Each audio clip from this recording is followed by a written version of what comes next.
Welcome everyone to Post Conference Monday at Conscious Life Expo. We're so excited to have Emery with us this year. He has had an amazing life and really wants to share what he has experienced to help us and to help the whole planet. He really is centered on helping everyone. He is a U.S. Air Force veteran with a long history of assignments in highly classified deep black covert operations. He acquired extensive knowledge in biologics and genetics while working in the underground bases and labs, including Sandia and Los Alamos National Facilities. Today he's going to be interviewed by Olivia Skye, and we'll talk about the E.T hybrids, the cloning programs, and how we would recognize these beings, and as much as he can about the extraterrestrial genetic programs. Let's go a warm welcome to Olivia Skye and Emery Smith.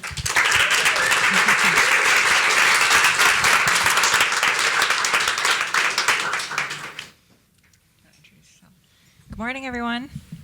Good morning. Was there anything? You say hi. Hi. So I've known Emery for almost 10 years, and it started actually, my father had a self-sustainable farm in Florida, and at that time it wasn't popular, I guess, or I didn't know much about organic food and all of that, but he had a lot of people like cancer patients and things like that were looking to eat nutrient-dense food, and we had a customer, to make the story kind of short, come to the farm one day, and she was like, "John, do you believe in extraterrestrials and UFOs?" And at that time, something kind of came over me, and I was really young, and I had just this obsession with space and if we were alone, and everything you kind of start to wonder that kind of maybe you guys experienced when you had your awakening. And so this woman came and she asked if he believed in ETs and UFOs, and he's like, "Well, yeah, we can't be the only ones out here, and my daughter's really interested in this stuff." And she said, "I sat next to this guy on a plane, and he showed me all these photos of ETs and crafts, and I really think you should talk to him." And so then the next weekend, my dad called him, and we went to go meet him, and that was Emery. So I've known him since then, and I did a 3-year internship with him a few years ago in New Mexico on a project that had to do with ground-penetrating radar.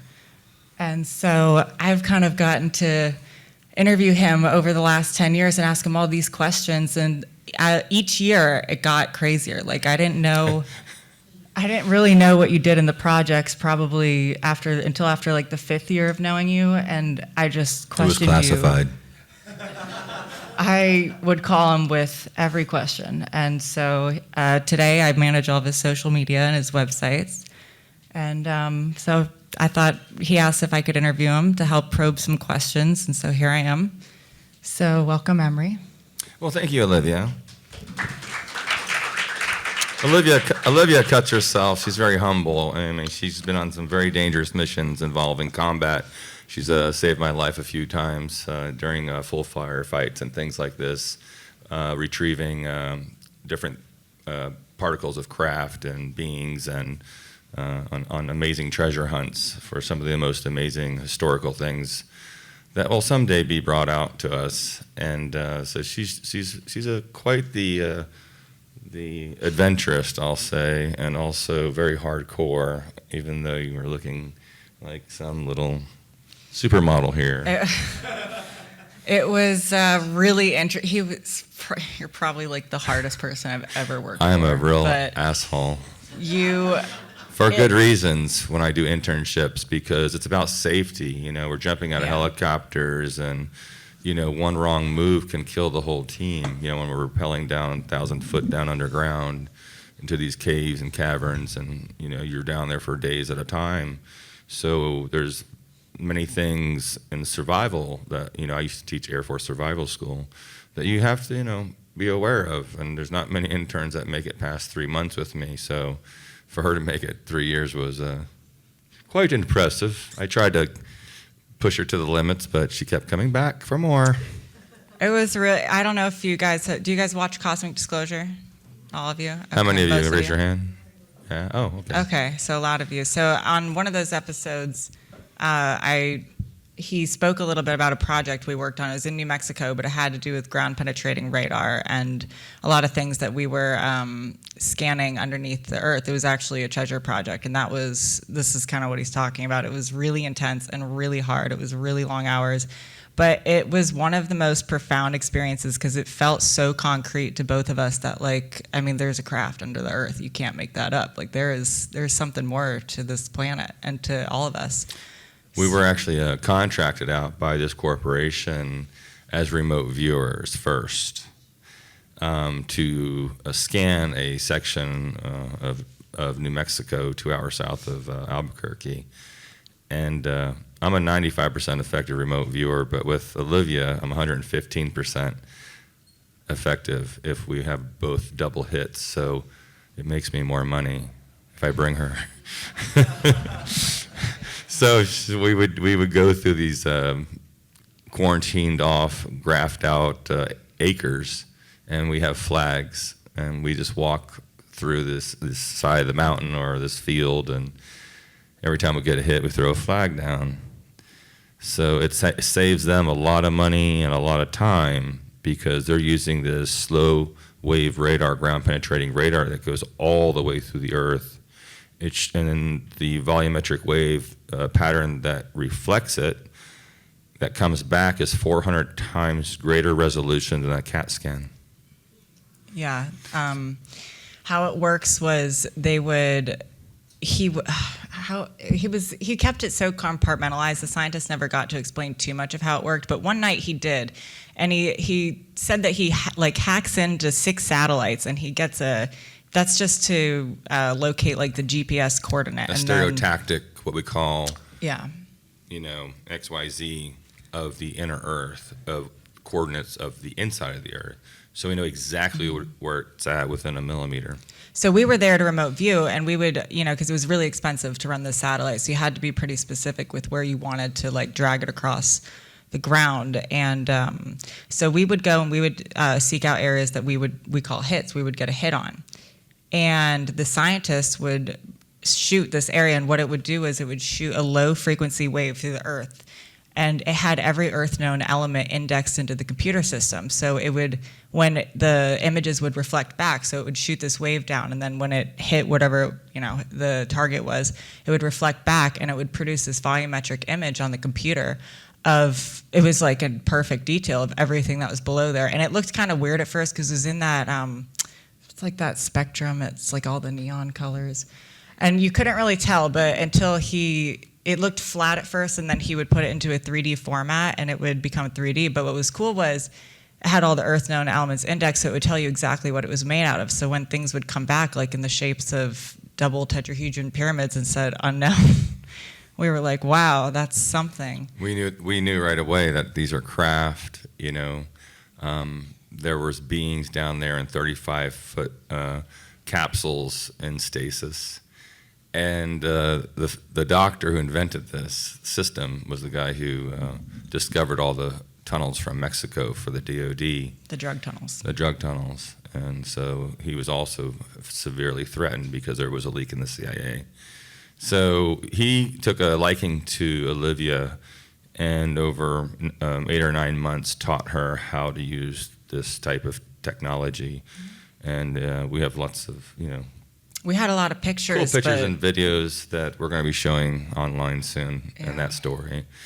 But the neat thing is, we're sitting there, and he's a scientist, so he doesn't believe in remote viewing. It's like, why did you have these remote viewers come on the compound? Yeah. And he was very viewing. So we went out there and we tagged everything. Then they ran it over with the radar, and every flag we hit 100% accurate. The weirdest thing he said was, I don't believe what you're doing, but I have to because somehow you're right. And he had experiences too. It was a really interesting project because everyone that worked on it had some kind of, it was called the God Project because the people that ran it were very Christian, and they really believed that they were going to find like the treasure of God. And there was things there that, almost like in religious times, like in the Bible, people think they're angels, but maybe they're extraterrestrials. And so it was kind of like that. And it really shook their paradigm to be working on this project because they would see things in the sky, and these images would come back from underneath where they thought were like the lost tablets or the lost Ark of the Covenant is what they believed was there. And they were actually, it was a treasure hunter that started this project, and he was looking for the Grand Spanish treasure. And it's like the largest treasure yet to be found. But there's a lot there, so it's an interesting place. We always questioned whether, I mean, there was proven to be a portal there, but we questioned whether all these people were drawn from all parts of the world, because there was Mayan stuff there was Templar stuff there that would come back through these images. And it was just strange that from all over the world, they were brought to this one spot, and it was in New Mexico. So, with him, he was a hardcore scientist, and he didn't believe in any of this kind of stuff, but yet it was in his face. And we said, why don't you show this to the project manager? He's like, that's not what I was hired for. I was hired to find gold, not to find crafts. So he just would throw the images away and didn't care. It was He's like, crazy. I'm not here to find anything else but what I was paid for, and it was to find the gold. And I'm like, well, what about this gigantic pyramid here and this, and this? He's like, and he said, well, I don't know. The computer just won't tell me what it is. It said it was the weirdest thing the computer and I said, because it's not from here. Was that it was radioactive and also not radioactive at the same time, because the computer didn't know how to read it. The other thing the scientist said was, I don't know how to explain this, so I don't want to talk about it. And so that was one of the last intense projects we worked on together. And that's kind of why I'm here today, is because I've gotten to go through a lot with Emery and understand. We're very proud that he's come forward and gotten to share all this with everybody, because we really hope it'll make a difference, that this knowledge and this information somehow will affect someone just by listening to it, or people will listen to it that have this technology and feel like it's time to come forward with it, because there's so much more that we could be doing. And there's such a better life for everyone here, whether you're sick or you just, you hate sitting in traffic. Like, it's all just, we could be so far past that if this information and this technology would come out. So thank you for coming forward to share with everyone what you've experienced. And my pleasure. So let's get into some fun things. Yeah, so we had a few questions, but the first question I wanted to ask you was, when you got out, who was the first person you told your secret to, and why? Wow, it's a good one. You never asked me that before. Well, everyone knows I was, vice president for CSETI with Greer for 7 years, and when I got out, I still didn't talk to anybody. I was still doing minor contract work, flying back to Albuquerque, New Mexico every couple months and doing some, side work, moonlighting stuff, kind of the same thing. But I moved back to Florida because my family was sick and I had to take care of them once I got out of the military. I kept everything pretty much to myself, and it was kind of hard leaving that type of work environment to go into, working in a hospital, harvesting saphenous vein during coronary artery bypass graft surgeries and assisting surgeons in regular surgeries, and going back to the old school stuff, just to be in the matrix again. And so I was looking out and noticed there was a group called CSETI, a group of civilians that were contacting extraterrestrials. So I didn't go in there to disrupt anything or anything. I went there just to investigate and for my own self and see what everyone was doing. And they had a good protocol. It was very similar to protocols that we're used to in the military. And they had the right way, because it was conscious, it was safe. It was Greer had a really good setup going on as far as the protocols were that he came up with, by the way. And it was a great time. It was a good time. And that led me to become the person who did the autopsy and Cirrus the documentary on the Atacama being. That was me doing it, not Dr. Greer. Did he ask you, because did he know at any point you had done like 3,000 similar procedures just in a secret Well, I wouldn't lab? let anyone know, because I didn't want to be treated special. I just wanted to be one of like a normal person. And so I didn't say anything, but they knew about my medical background because I invented the first tabletop stem cell concentrator and platelet-rich plasma concentrator. So they knew about my patents. They knew about my my job, all my 21 corporations that were very successful. I lost everything, but at that time I was very successful. So they knew about my medical background. They did not know about anything else. I wouldn't share that with them because I wanted to know what they knew and how deep they were actually into the project. And they did have some amazing contacts with some corporations that were classified that I was privy to going with the team to investigate certain devices and certain things. But there came a time where I had to disembark from that and help my family and also start my own 0 Point Energy Lab down in Florida, which I did. So the money I was making off selling my platelet-rich plasma kits and stem cell kits to the hospitals was funding my 0 Point Energy Lab, which we became super successful with. The government knew I was doing it. They approached me many times and just said, Smith, we know what you're doing. Just do not teach anyone how to do that, and do not hook it up to the grid, which, of course, I would never do, right? So once we really proved it and got it working, I had to get it validated by not my lab. That's like saying, well, I made this and I validated it. It's perfect. So you can't do that in the medical field or in these fields because you have to get private corporations to and scientists to validate what you're saying is true. So I had to move to Topanga, California for about a year because there was a facility there that had the proper equipment and the proper scientists to validate, the system. So I made an exchange for them. I built them something, and it was a trade-off if they would take a look at my system and see what they could come up with. And it was basically, I got a phone call, and they were like, "It works, come get it now." And I said, okay. So jumped in the Range Rover, sped up these crazy little, who's been in Topanga there with those crazy little roads, And I went and picked it up because the owner of the facility was going to not appropriately put it out there in the best fashion. That it was going to be unsafe, and he was just wanting to take it from me and monetize it. So went up, and the head scientist there helped me loaded everything up, and Agent Ollie, he was here with me during this, and we came down that mountain, and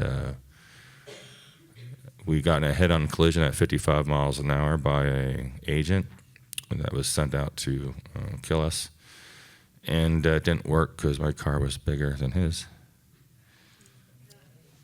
So you answered a lot, but who is the first person you told your secret Well, to? I'm working up to that. Okay. So Greer and I and Wilcock were sitting down at that restaurant down there. Oh. What's it called? Inn of the Seventh Ray. I'm sure if you've been to the Topanga, you know where it is. Inn of the Seventh Ray down there in Topanga. This is like, I don't know, 12, 15 years ago. And that's where I first met David Wilcock. And we became... Greer. With Greer. Yeah, with Greer, yeah. And we were talking about, hey, we're going to be making this documentary. You want to come on board and be in it, and, all that stuff, and hanging out. And then we became friends. And it was, besides a couple of my insider friends that already knew me, such as a lot of my mentors and other scientific people that knew about the projects that are also still in the projects and some out of the projects who knew about me, that we started talking, Wilcock and I. And then he started asking me questions, and I started answering them. But I just said, please don't, mention my name. And so this grew over, the last decade.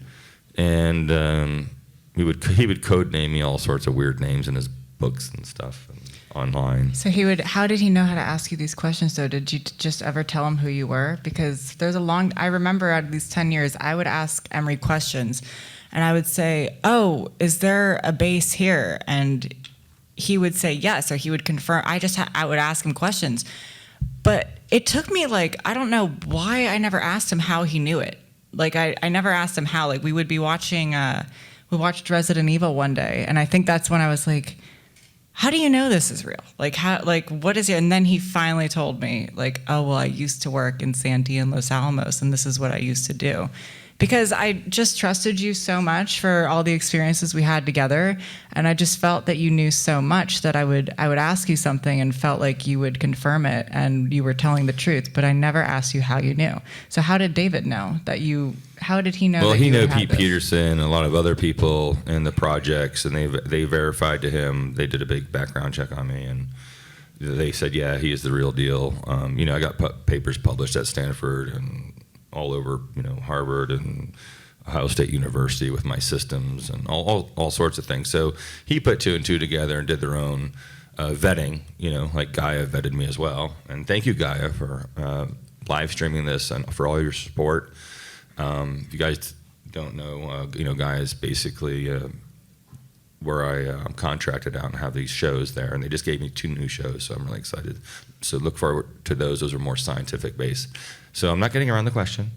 I'm just telling you. Okay. I ramble. And so, yeah, it was, my students, sometimes I would let little things slip out. I couldn't really tell anyone because as soon as you tell someone, then you lose someone you love. And, they've killed my entire family. They killed my dogs. So I don't have relationships and I don't get too close. And every time I do a movie, they will kill somebody. And when we did Cirrus, our director's father was taken out at his church. He was a Sikh temple priest in Wisconsin. You probably heard about the shooting in Wisconsin. So that was our direct. So they're not going to come after me. They're going to come after, where's Sergio? They're going to come after my director, my producer. They're going to come after, Olivia. They're going to come after people around me because if you take me out, I look like a martyr. They don't want that. But they want to emotionally upset me and throw me off the tracks when we're trying to make a documentary or if we're trying to. And there's a couple times this past year they did come up to me and say, hey, slow your roll because they need me for something in the future, which is good. So I kind of have a little something, a little backup there. But the main thing is they don't care about me discussing what I'm about to discuss with you with these underground facilities underwater. They don't care about me talking about extraterrestrials. They don't care about me talking to you about the autopsies. They don't want me talking about 0-point energy. They don't want me talking about regenerative medicine anymore. So that's how, no one's going to believe me with this stuff. They don't think. So who cares about that? But don't add in all that other stuff, Smith.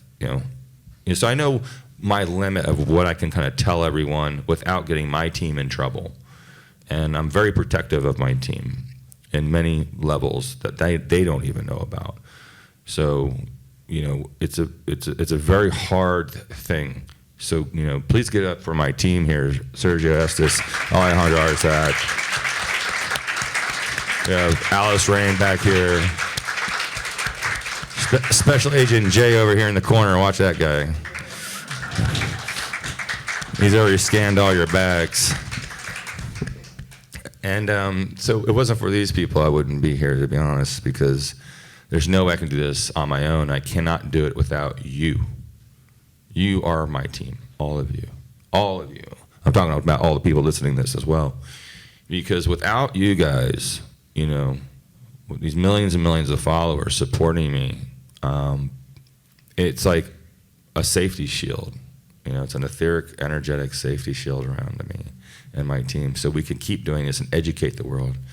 This is just a hobby for me. I mean, I'm not too, I've been through this with the extraterrestrials and all of this, and I know people are like, aren't you just like, well, you kind of get used to it. I'm a scientist, I'm an engineer. I want to get back in the lab, I want to make things, clean up this planet, and do what really needs to be done, which, I'm doing right now. I'm getting more and more corporations involved and trying to get funding and, because I have all the answers for it. It's just getting the people that have the right heart and the right consciousness to take this thing that can cure you and not put it in the closet and just buy it off you and just say, oh, we don't want that because we got this pill for you instead. So I'm trying to get them out of that and say, hey, you can make money off of, these devices too. So that's what it's about. It's about making the money. Unfortunately, to do other secret things, which we're going to get into. So it was probably the first civilian really that I opened up to was David Wilcock. Okay. So with that, then you came forward, and I guess we're going to jump in because I think everyone wants to know about the facilities and what happened under there. So where would you like to go with this? Would you like to talk about your ETs, the portals? I mean, we could go in so many directions, but... Well, I was looking at this picture they have up here. And that is a... it's underwater. You want to talk about the underwater? Yeah, we'll do underwater first. There's a lot of underwater facilities located around the planet, especially in the Marianas Trench there. There's a portal there that the extraterrestrials have been using forever. So we have facilities like the one you see here, and we do a lot of... Gaia has an amazing group of sketch artists and people that help me, basically they listen to me, ask me questions, and they draw it out to the best of my ability of my memory, and do these beautiful pictures here. And they're very conscious artists, by the way, and they really pick up on it. And it's like, man, it's like those sketch artists when they're drawing the person who murdered someone. I mean, they get dead on. It's amazing. So it's a really good connection. So this is one of the facilities that's down under that is monitoring portals and monitoring ET activity underwater. A lot of extraterrestrial craft are kept underwater. It's a great place to hide, and they're interdimensional, and some use portals and some don't because they can just enfold on themselves and be somewhere else because they've already mastered, the time-space continuum and can travel between worlds, and that's a whole other physics thing, and you can see that in the Seams class. But so that's one, and let me see if it comes up here. Here's like this one. This is interesting. Well, maybe while you're pulling up the next one, could you talk a little bit about with these underground and underwater facilities, do you know where you are when you go, and how would you get underwater? And how? Oh, yeah, that's the other thing. People are like, oh, well, there's two ways to build facilities. They build the space station. They send up like different compartments, and then they connect to each other like Legos, and then you have this big space station. So one of the ways they do it is they drop these things down, and depends how deep it is, and they can assemble these with underwater drone robotic things from the surface, and make these facilities underground just by connecting them and vacuum pressuring them, and they can survive there forever and ever and ever and ever. The other way is they will drill under the sea ground, and work from the bottom up. Is how they usually do it with these types of cities. Now they have developed a special magnetic field to withstand these great pressures underneath these deep seas, and what happens is it will create this bubble of air, and it's a very thick, I don't know the science behind it, but it creates an electromagnetic field that pushes the water out, and then from there they release this gas and this substance, which makes this 3 to 4 foot thick clear steel, it's metal, but it's clear dome. And then they start funneling things from Florida and California to these facilities underground by using the same things they use the maglev tubes, where they're melting rock. These are very huge interstates underground that go to these facilities. But anyway, so they're working from the ground up, usually, is how they do it, depending on how deep they're going. So one of the questions that we were listening to a talk yesterday, and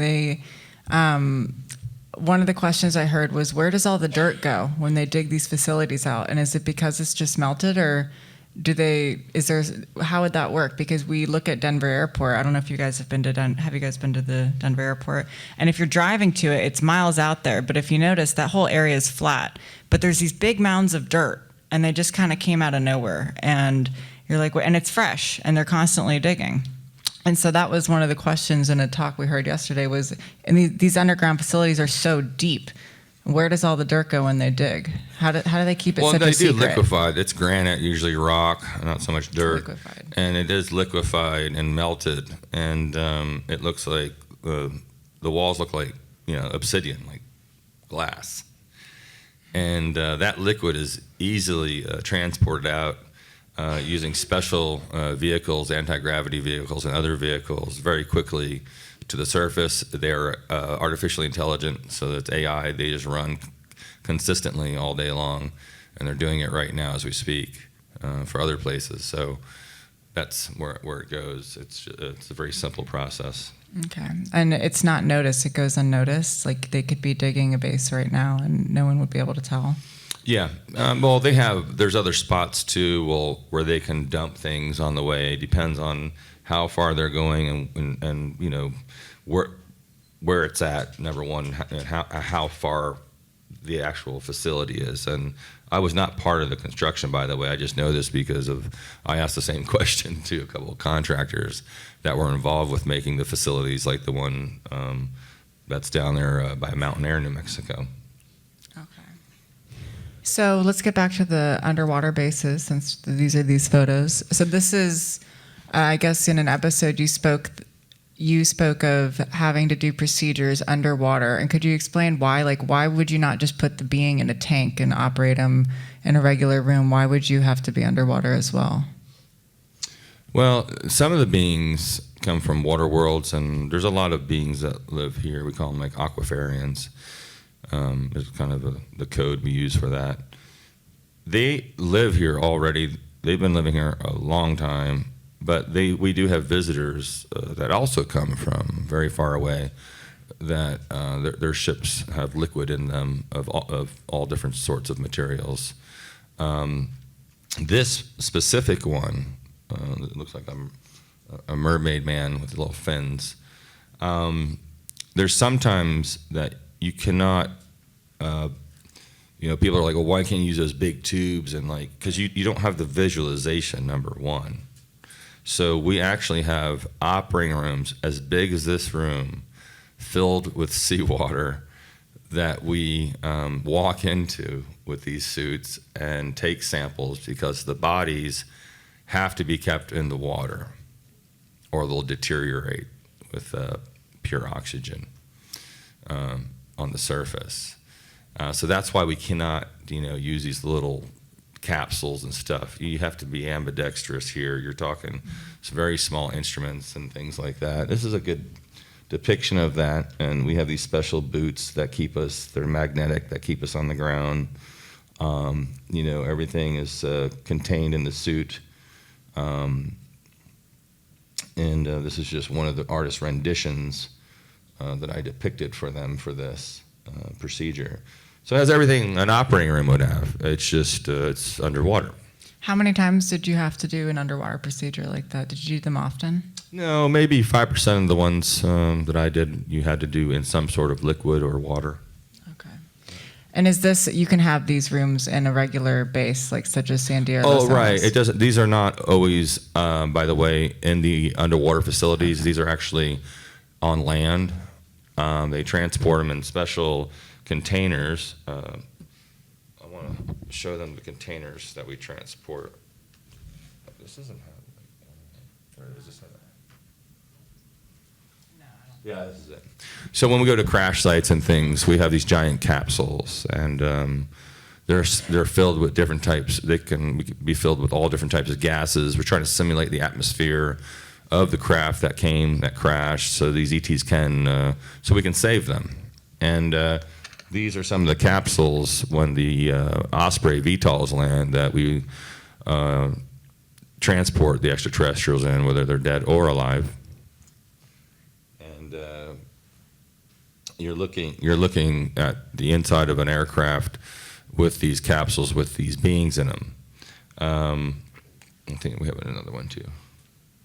So when you go to these underwater facilities, do you know what part of the ocean you're in at all? Yeah, sometimes you do. There's names for these facilities. They're all numbered. This is a very good depiction of a crash site where the technician is trying to resuscitate this being. It was interesting because one of these beings that we were trying to resuscitate actually breathed through a small area just below their sternum. That's where their breathing mechanism was. So it wasn't the mouth that we could do CPR. And this being actually did breathe our atmospheric oxygen at the same rate like we do. So we had to resuscitate him through this hole that was just below, his sternum there, at the end of the bottom of the sternum, and right from there, if we do save the ETs, we put them in a special type of ICU vacutainer that actually we can be in it. It's a little bit bigger than the capsules you saw earlier, and they'll be transported to the nearest base or wherever they want to go. My job is just to go there, do forensics, and also check the area to make sure that there is no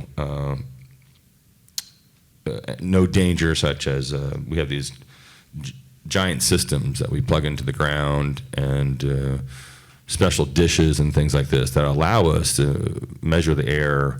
We have air scrubbers out there that measures parts per million of particulate matter. So immediately I can know if there's a deadly virus or bacteria in the air, if there's a deadly chemical, and before we even go near the crash. So we have satellites that usually 3 or 4 satellites that are already set up. They can be anywhere in 5 minutes and around the planet, that are also helping us analyze, the craft, what's inside the craft.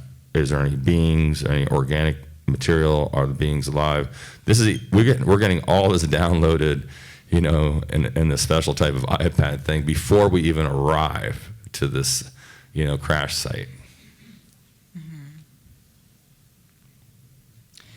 So were they able to resuscitate him, the guy with the hole? Yes, he did survive. And what would the purpose for that be, to have his mouth? Or was that just the way he breathed, was through? It was just, everyone, all these ETs are, all these extraterrestrials are very, different in biology.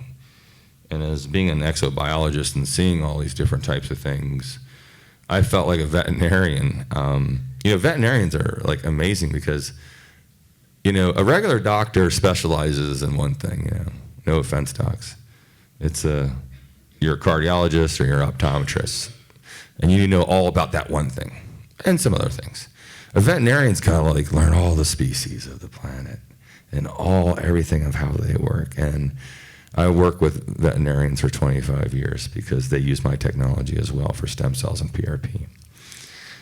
So when I got into this, found myself down this rabbit hole here and seeing how different, even though they have 2 arms, 2 legs, and a head like we do, and maybe some fins and maybe some other things, that they're not so different.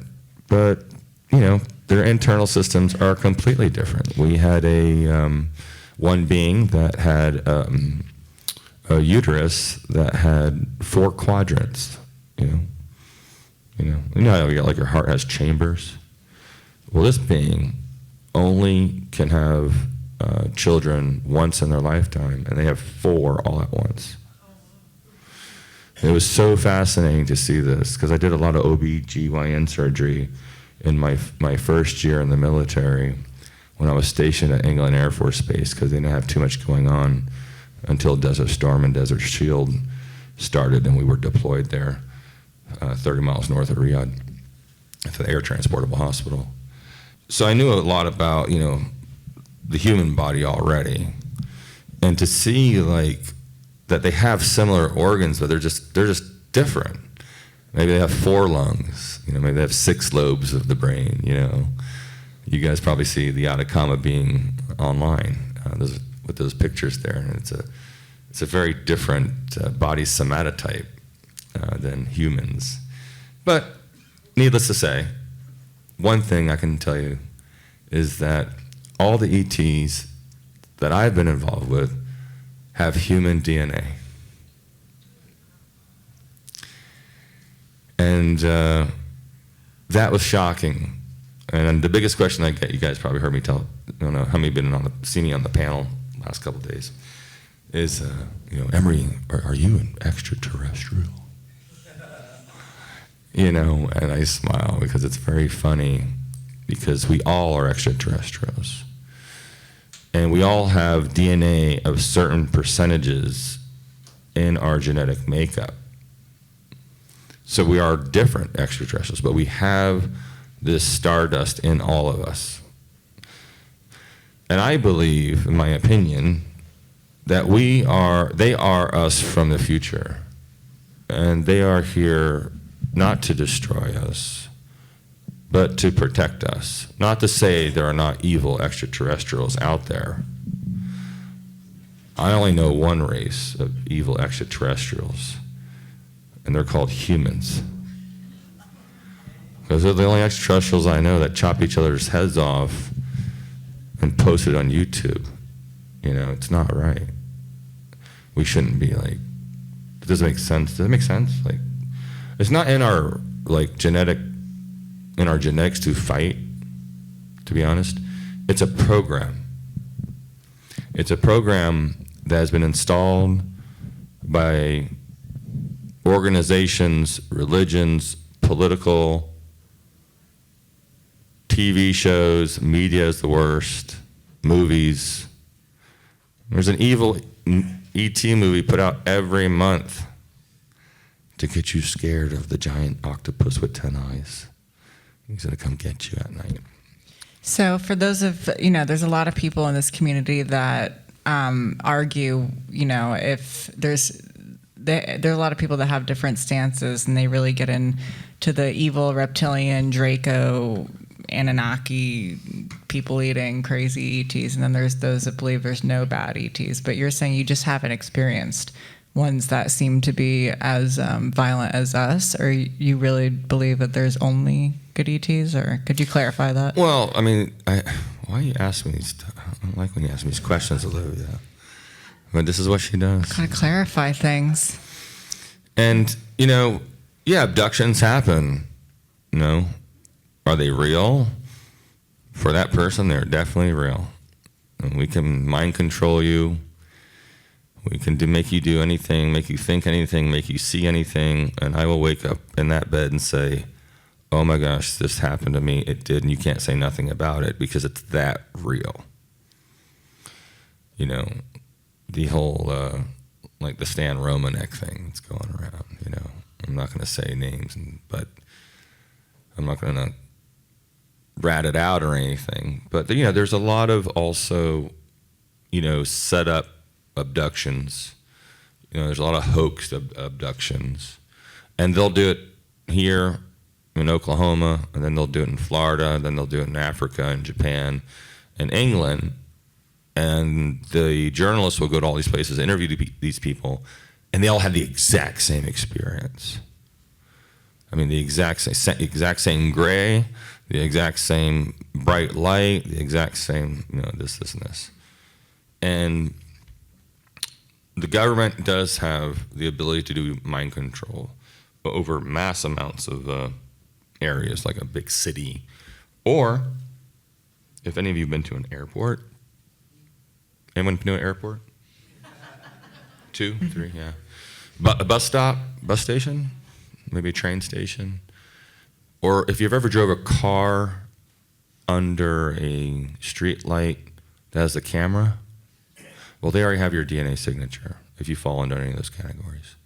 We all vibrate at a different frequency. They measure the frequency, and it's stored in a database.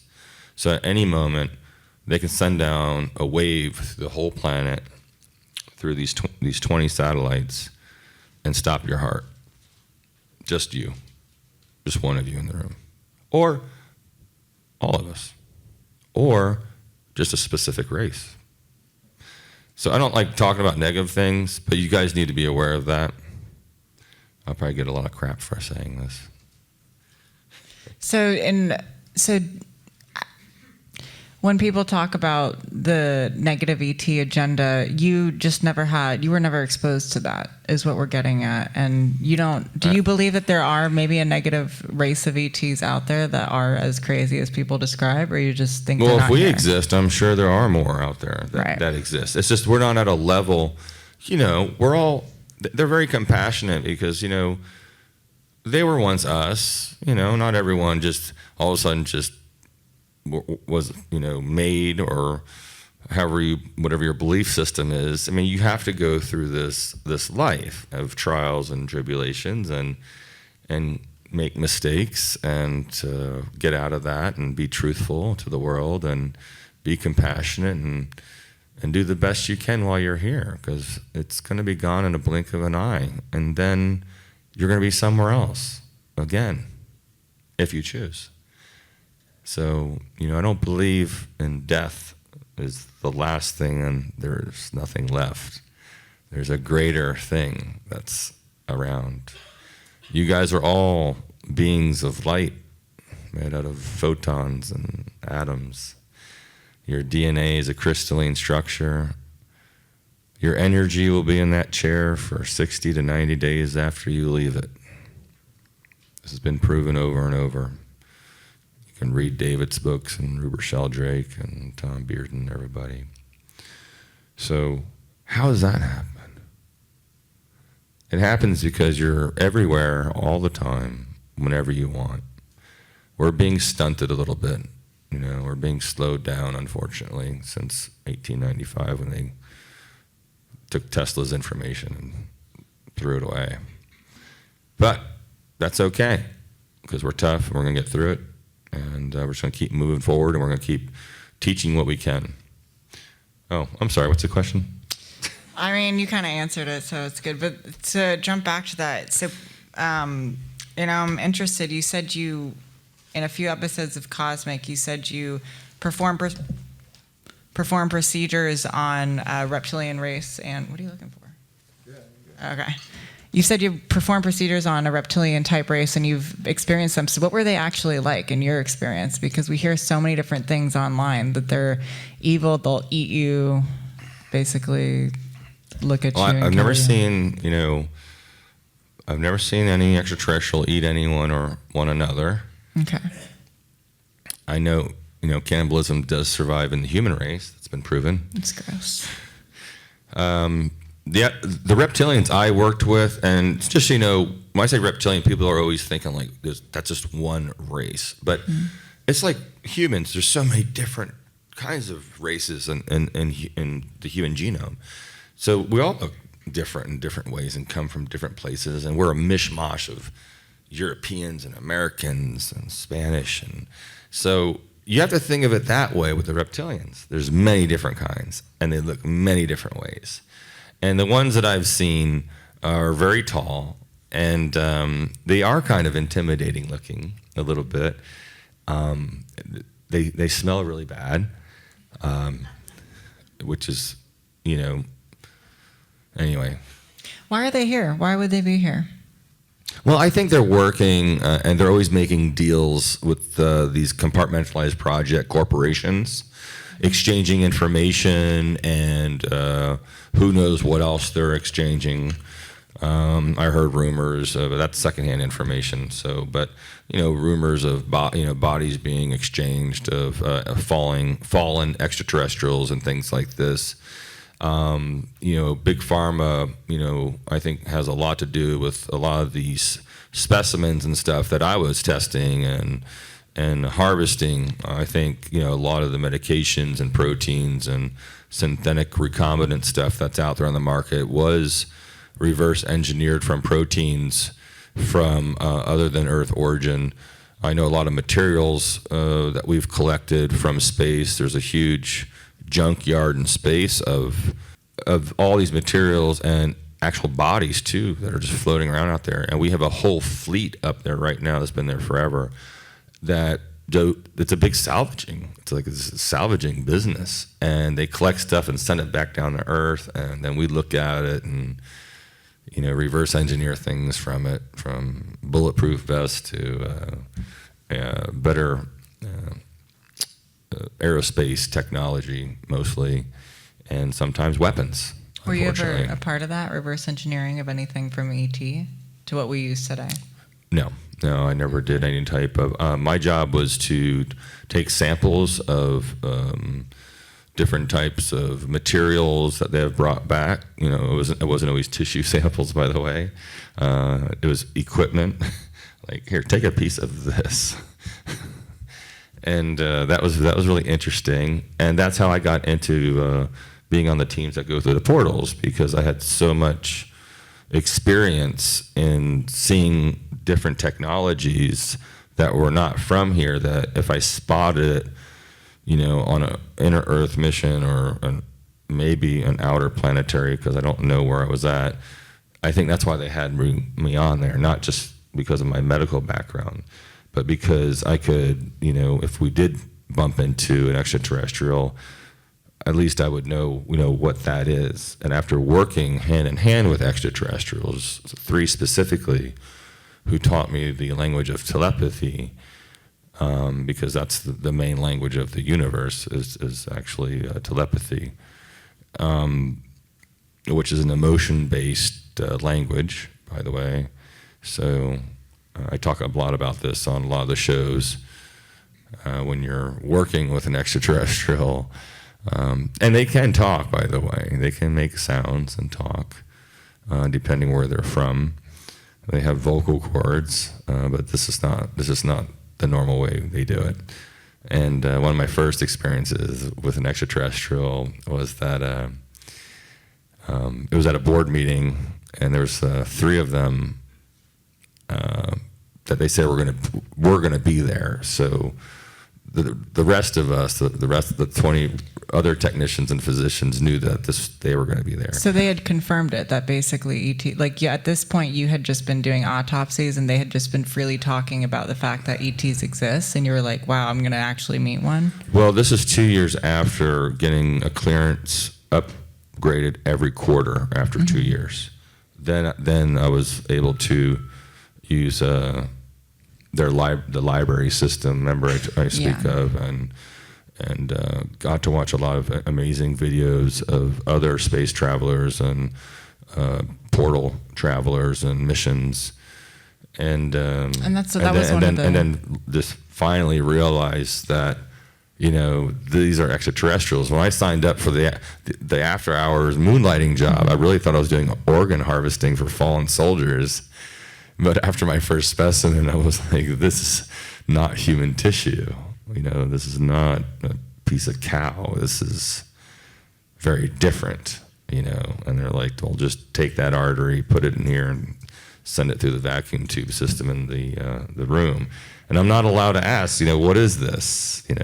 I'm not allowed to ask where this being came from. I'm not allowed to ask any questions at all. But after 2 years, being in the projects and keeping my mouth shut, then they were starting to open up and say, okay, we need you to go take a specimen from this craft and you'll be escorted there. And I was like, a specimen from a craft? That's where everything blew my mind, is seeing my first real spacecraft that was organic in material, like a jello, like a memory foam. And it was directly correlated to have the same DNA as the pilot that we did the autopsy on. What kind of being was he? Well, there was many of them, but I'll just talk about the jello being, the upside down jello cake, I call it. it's those Jello molds. So the thing, like flip one over, and it looked like that, about 50 feet tall, maybe, I don't know, at least 50 feet in diameter.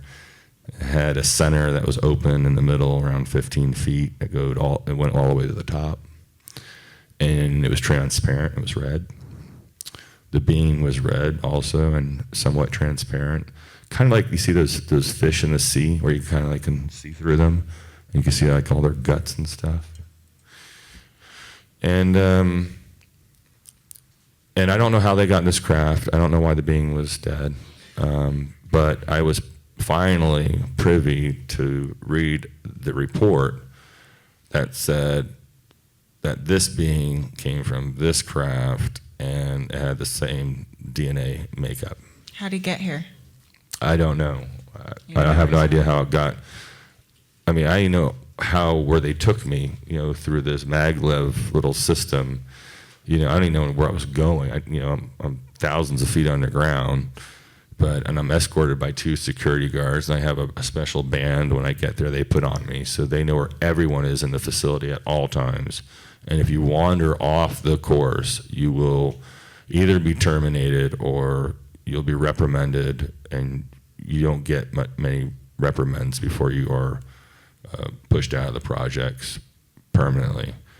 So you really have to obey. It's a very strict, disciplined, thing until you get to the cafeteria. Can I ask you a question? Is it okay? Sure. Have you ever met any inner Earth beings? Oh yeah, we're gonna get to that one for sure. Yeah. No, that's a great topic. Well, I keep saying he for this being, but did it have a gender? This transparent red extraterrestrial? Yeah, it was male, but a lot of the ETs have kind of like, they can replicate themselves. They have both, everything to do that inside, and some actually go through stages where they might be like a male for the first 30 years or half their life. I won't say years because I don't know the exact number, but half their life they'll be one gender, and then the other half they'll be another gender. They turn into another gender, which is very common in the future. I don't know if you can answer this because you're not privy to all the information, but what was the oldest extraterrestrial you ever worked on or worked with? And what were they like? My mother. Rest in peace, Dorothy. I don't know. I mean, one thing we do take is we can tell how old you are by doing a DNA test. And this is something you can go online and do right now. It's offered. And and cells, too. You can measure it by the looking of the cells. I think there's a corporation here that was doing some cell testing. That was pretty cool. And it shows, the integrity of the DNA and the cell, which is kind of like how we do carbon dating on like archaeological stuff. So we can actually tell how old you are. And some people, it's interesting, are so healthy in different parts of the world that they may be 30 years old, but their DNA comes back 20. So this led us to believe that, we already knew about this, a long time ago, but it's funny that it came public now, which I think is pretty neat. That when we study DNA from extraterrestrials, especially if we have multiple extraterrestrials instead of just one, and compare all the DNAs together, that we can, like, in a way, date, how long this being has been alive, only for the extraterrestrials that are like within 2,000 to 5,000 years more advanced than us. The ones that are above 5,000 years, their DNA stays the same. It's like it's completely regenerating. The cells are perfectly healthy. They never get sick. We've never seen tumors or cancers or weird things. There's some ETs we have actually found that have disease and things like this. So it's a very interesting question, but that's... So you can't really tell by DNA how old it is. They would have to tell you how many years they've been alive, I guess, whatever your time is to them. The extraterrestrials that we've met 3D, live anywhere from 500 years to a few thousand years of age. We will be able to live probably about 200 years of age in the next 50 years. We will be able to live to 400 years of age shortly thereafter. Us right now, at this time, the way things are going with regenerative medicine. And the problem is after about 400 years of age, even though your body's perfectly fine, your brain starts to not work so well. Don't tell me how I know this, by the way. You cannot ask me that. That's classified. But, it just, they're trying to fix that, but they can't. And the brain just, you have to understand, the brain just is not the most regenerative thing that you have in your body, I'll just say. I've been able to regenerate tissues forever. That's what I do. I've never been able to anti-age cells. And there's a doctor down in Jupiter, Florida, who has proven this by concentrating alpha-2 macroglobulin, which is A2M, is a protein in your plasma. And they were able to anti-age articular cartilage and cells. What that means for us is we can very, very soon be able to take this stuff. It'll be approved in 10 years, which is a very short time, by the way, with big pharma. It takes billions of dollars. And it's a protease inhibitor, so it basically blocks inflammation so the body can actually heal itself. And everything, every disease, every cancer, every car accident, every cut, every wound you get always starts with inflammation. Now, inflammation's good because it brings all your platelets and growth factors there, but sometimes inflammation also slows down the body's ability to heal itself. So they learn that they can, reproduce tenocytes, which are the little cells in your tendons and ligaments. The hardest cell to just regenerate, they anti-aged it.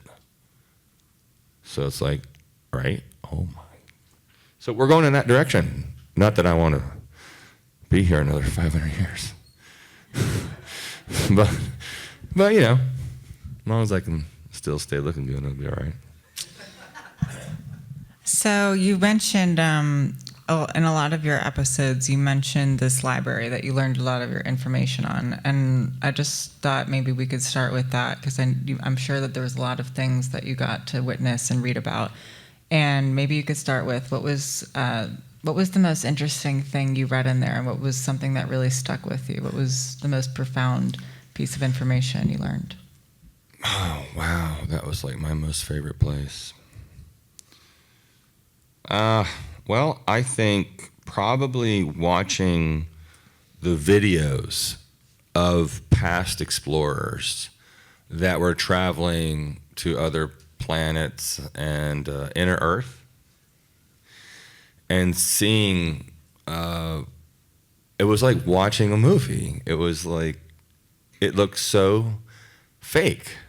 It was just look at these people, and they're there. Here, let me show you. Check that out. So that's what we're doing 20 years ago. And the team comes in through these portals, and we go to these places and harvest flora, fauna, and all sorts of amazing things.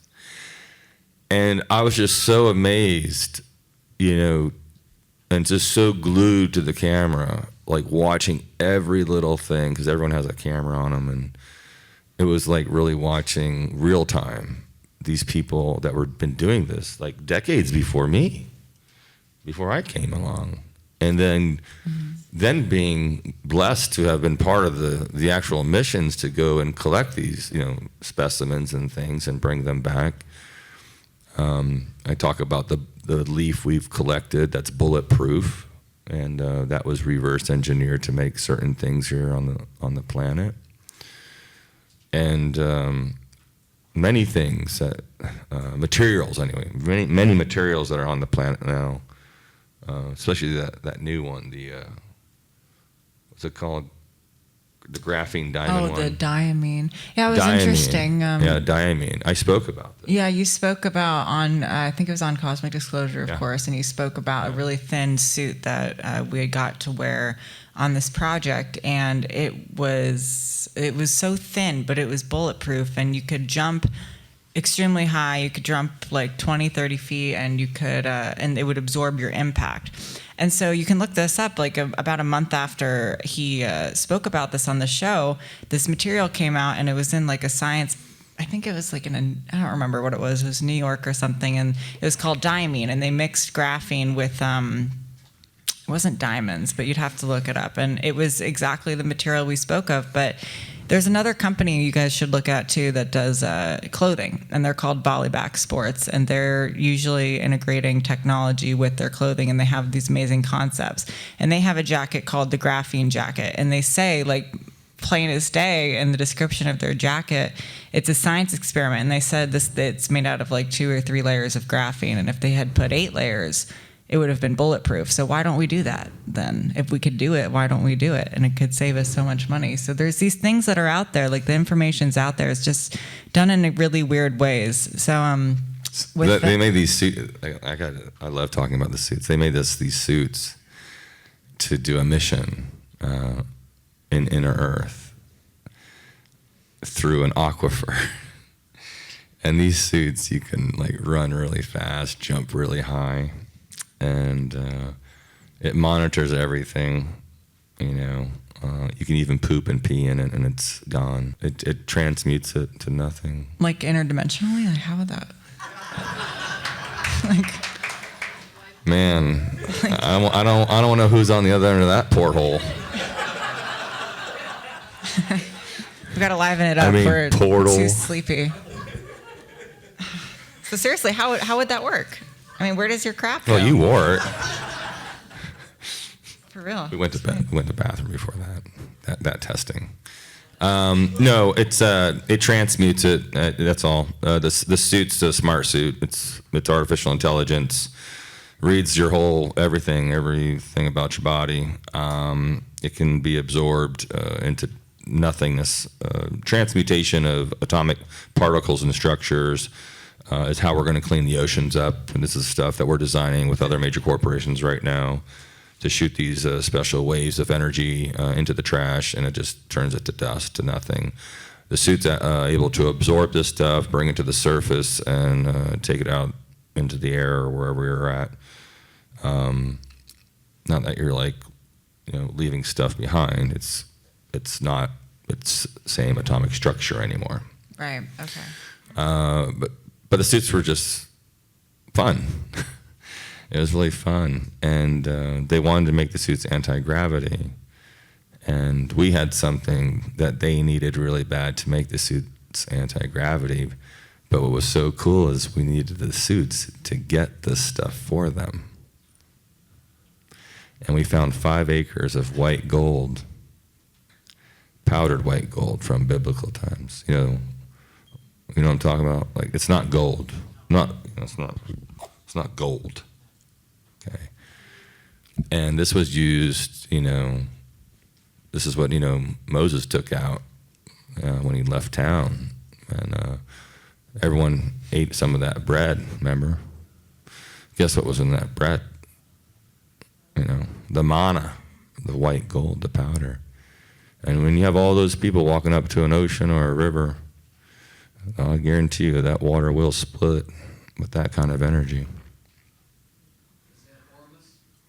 No, Ormus is different. Monatomic elements are a little bit different, but it's a pure state of gold. You guys can look it up. I won't get into that, but it has abilities to make you, if you add it to material, you can actually levitate. It's amazing. So they needed that white gold. So they customized some suits for Olivia and I here. It was really cool. They dropped them off in these big VTOLs in the middle of nowhere. I can't tell you where it's at. And they had a problem. We were just testing the suits to make sure they fit perfectly first before. We had a lot of testing before we were going to utilize them. And I was helping them, make the helmet for the suit. And the problem was the suit and the helmet it wasn't working because they had two different contractors. One was making the suit, one was making the helmet, and it just didn't work out correctly. And they got them working now, but we were not able to, we did use the suits for some things, but without the particular helmet that we needed for this suit, we could not accomplish this mission, unfortunately, and we had to abandon it. But that was fun jumping off the cliff. Did you ever experience this white gold in the projects? Because this is something that was part of a contract project years after you got out of the military. So did you ever experience anything like that while within the projects?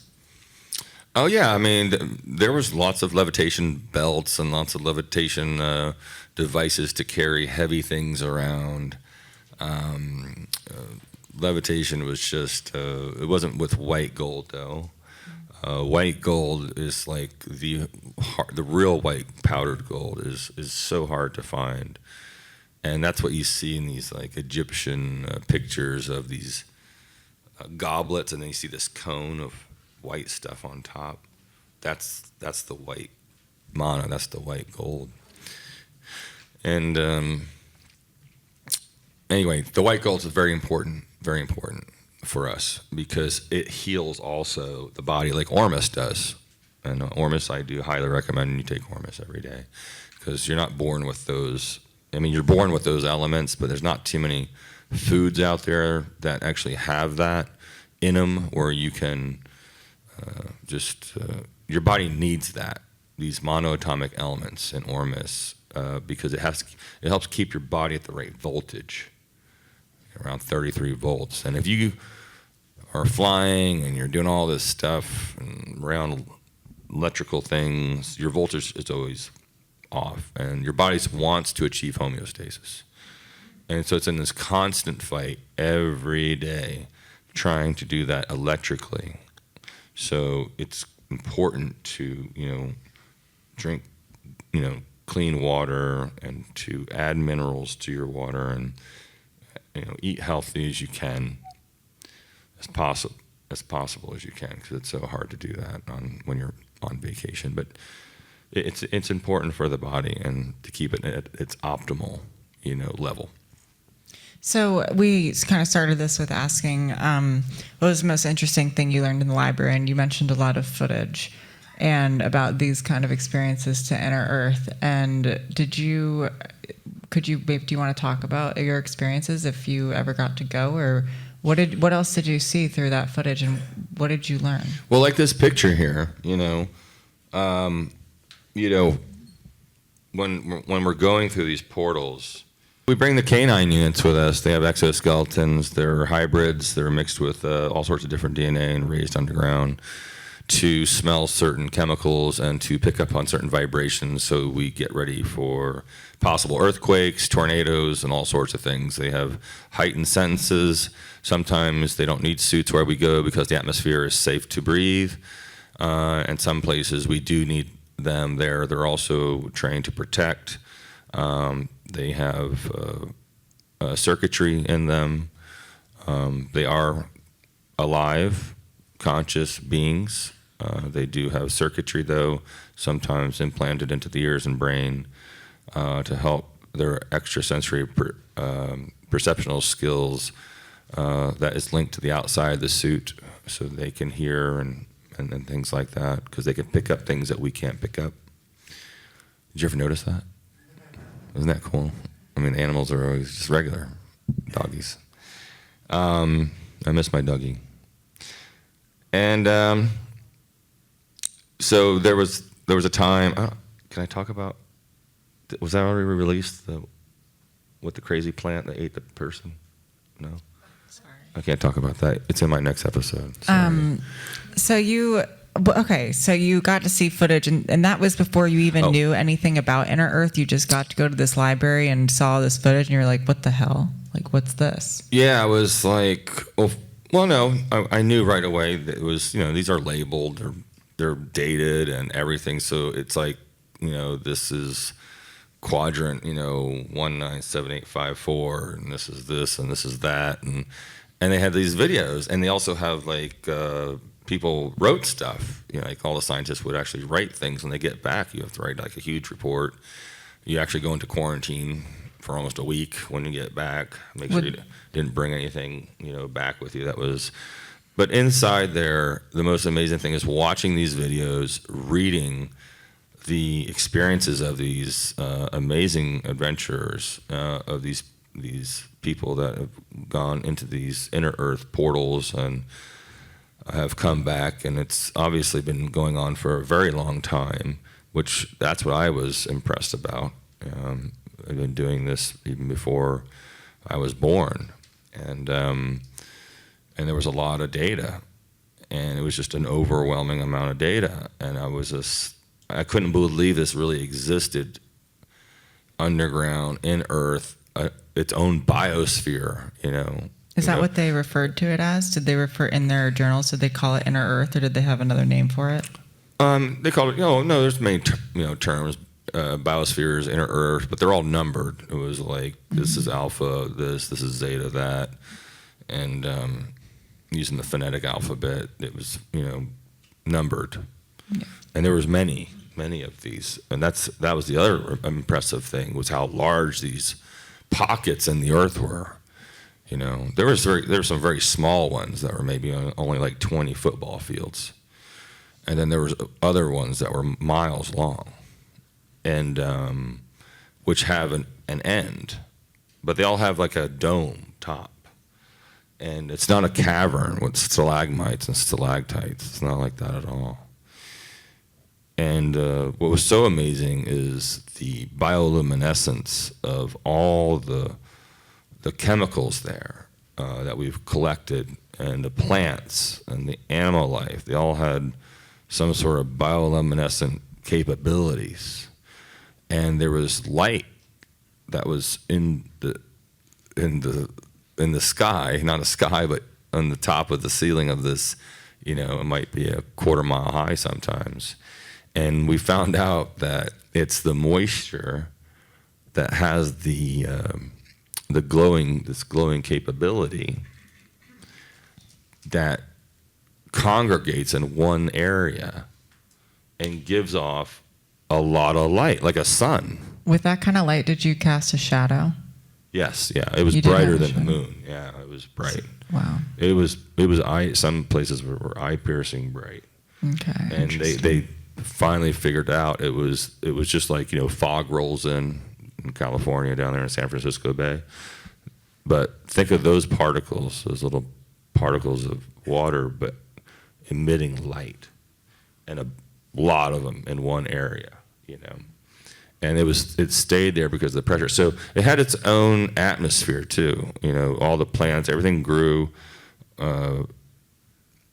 The nutrient level and the nutrient density level of the plants was amazing, because in inner Earth, like in the Marianas Trench, it's so hot down there, where they have the volcanic bubbles coming up, and you have all this life around there. We would be fried in 2 seconds, but yet there's life and fish and eels and plants, and we learned through that.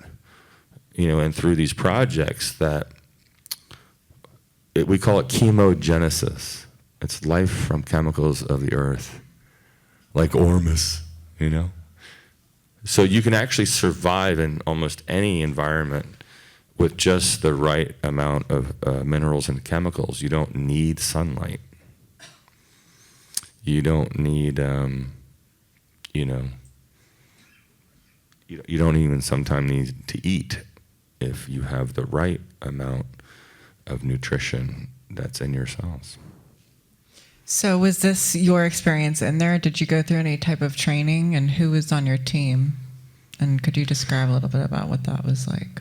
Yeah, well, on my first journey, you can't do anything. You're just you're the newbie, so you just follow everyone around and help everyone. And so that was interesting, just watching everyone like this, get ready to walk through these portals. And we have equipment too. We have lots of drones, and we have these tripod type beings that can carry a lot of weight. They're like robotic. Let's see if there's one here.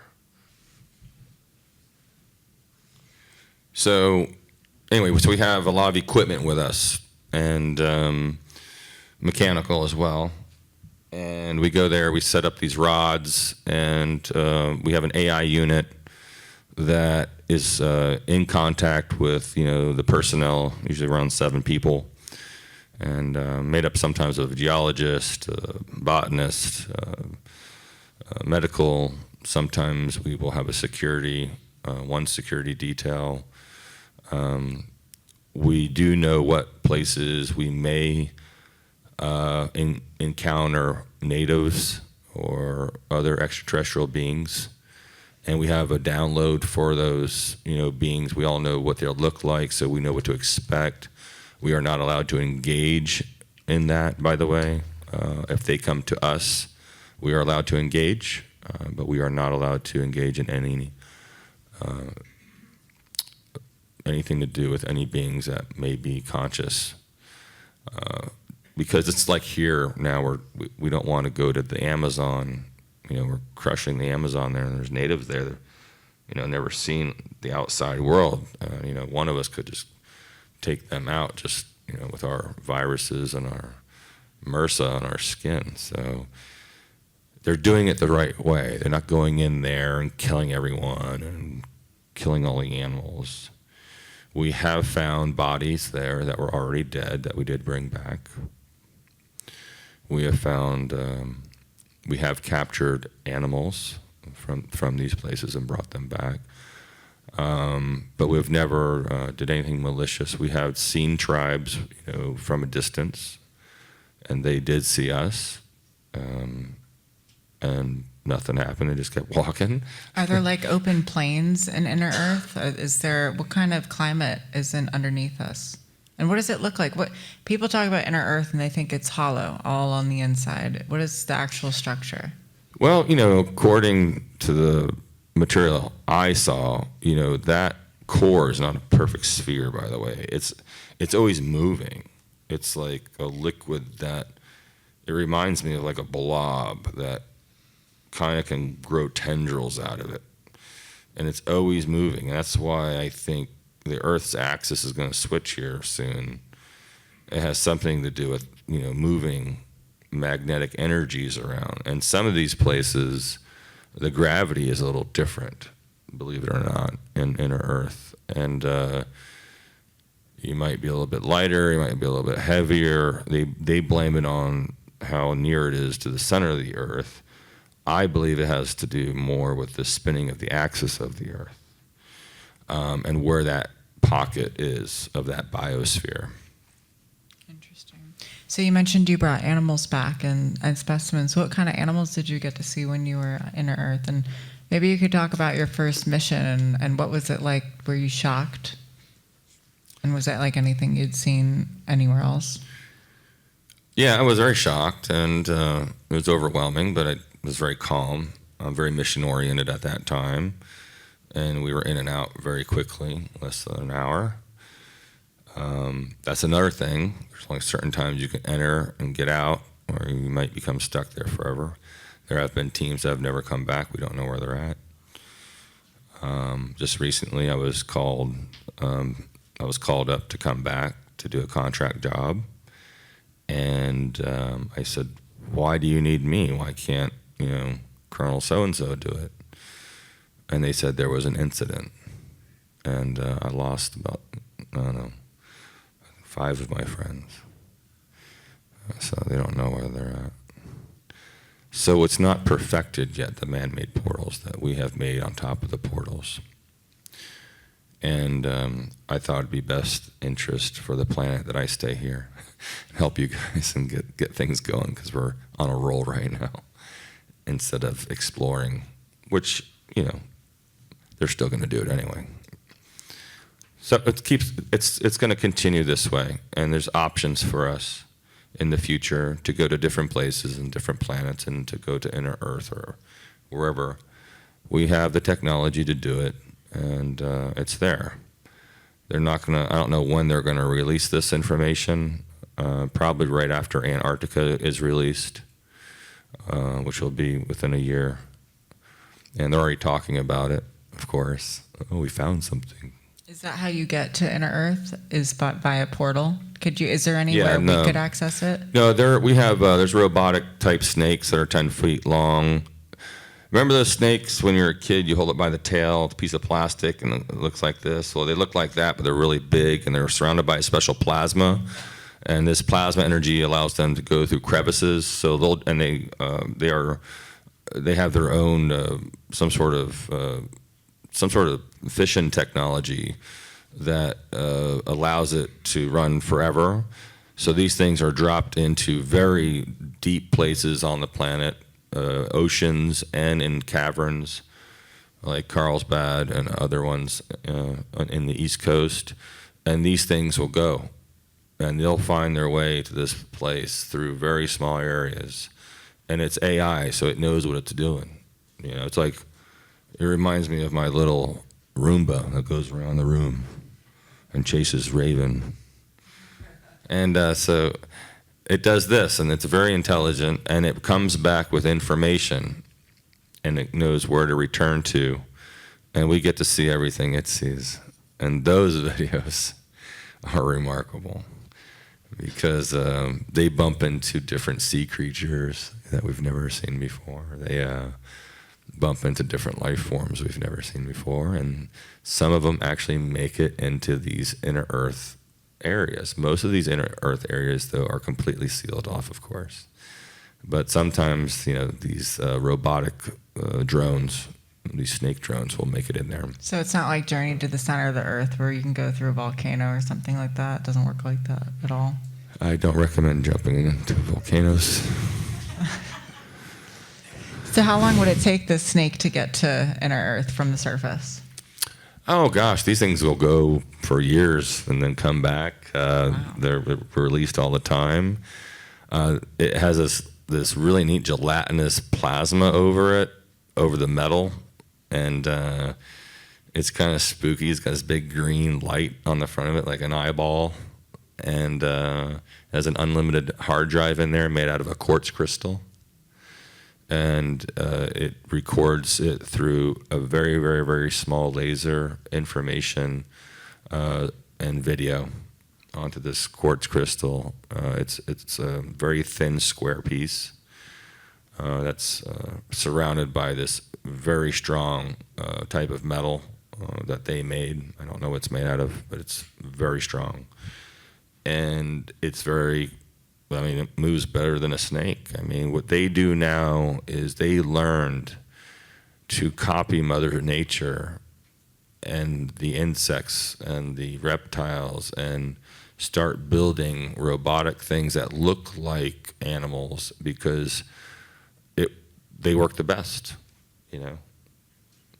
And so it's interesting to see in the projects these very neat, interesting robotic things that, you might be on a mission, and all of a sudden you have to go do an in-service for a week, and you're doing an in-service with a cybernetic type being, an AI, and it's kind of spooky, because it's like they communicate with you, and they can also save your life, like when you're out there getting eaten by a plant. You got to see this episode. I'm dying. I think it'll be. I don't know what's today. Monday. Tomorrow's Cosmic Tuesday, so maybe it'll be tomorrow. Maybe it'll be tomorrow. Was it George Norrie? Yeah, George Norrie always George Norrie. represent. So, Okay, so that was your first experience with the footage, and from there you get trained. And how long does that process take, and what kind of people come with you? And maybe you can talk a little bit about what your position was and maybe your first experience. I know that's a lot. I mean, that was the first experience. The second experience, immediately you have a mission, collecting samples, putting them in these small capsules. We have many different size capsules. Those go back to the AI, which could be a big oval device that has anti-gravity on it, and it goes inside there. So we're always going back and forth with this little wheel wagon thing, and putting things in there and collecting all sorts of stuff, from dirt to flowers to little reptilian-looking things, and insects, of course, are that's one of the freakiest things I saw was a large mosquito. I mean, it was big, like 4 feet. Yeah, and it had a sound with those wings, but it had the dragonfly wings instead, and it had this huge spike coming out of its but it looked like a mosquito to me. I don't know if that spike is there for mating or just for whatever. So we have these little cubes, a little bit bigger than this phone, and we set these cubes out, and they're made out of a very special material. And when you walk over it, it shoots out a 30-foot net and surrounds whatever it is, and surrounds the being, not the being, but the animal or the mosquito. And that's how we collect it, and it keeps it, sedated. It has a chemical in there that's organic that keeps it sedated, and then we bag them and tag them and take them back home with us. And I don't know, I never got to work on anything that we ever captured and brought back home with us. It's very compartmentalized. So you mentioned you took samples of dirt and insects and plants. Was the soil and the atmosphere and your surroundings, did it represent anything that seemed like it was on the surface? Was the soil different? Yeah, the soil was different. It had a lot more nutrient content in it, of course, a lot more mineral content.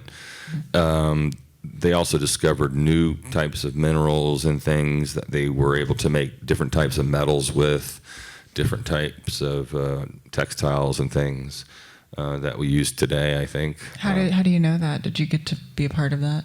Yeah, well, I know that because my friend was part of the geological part, and he said that this has already happened in the past where they were taking special types of rocks and dirt and things and melting it and doing many tests on it, which I don't have any experience with, by the way.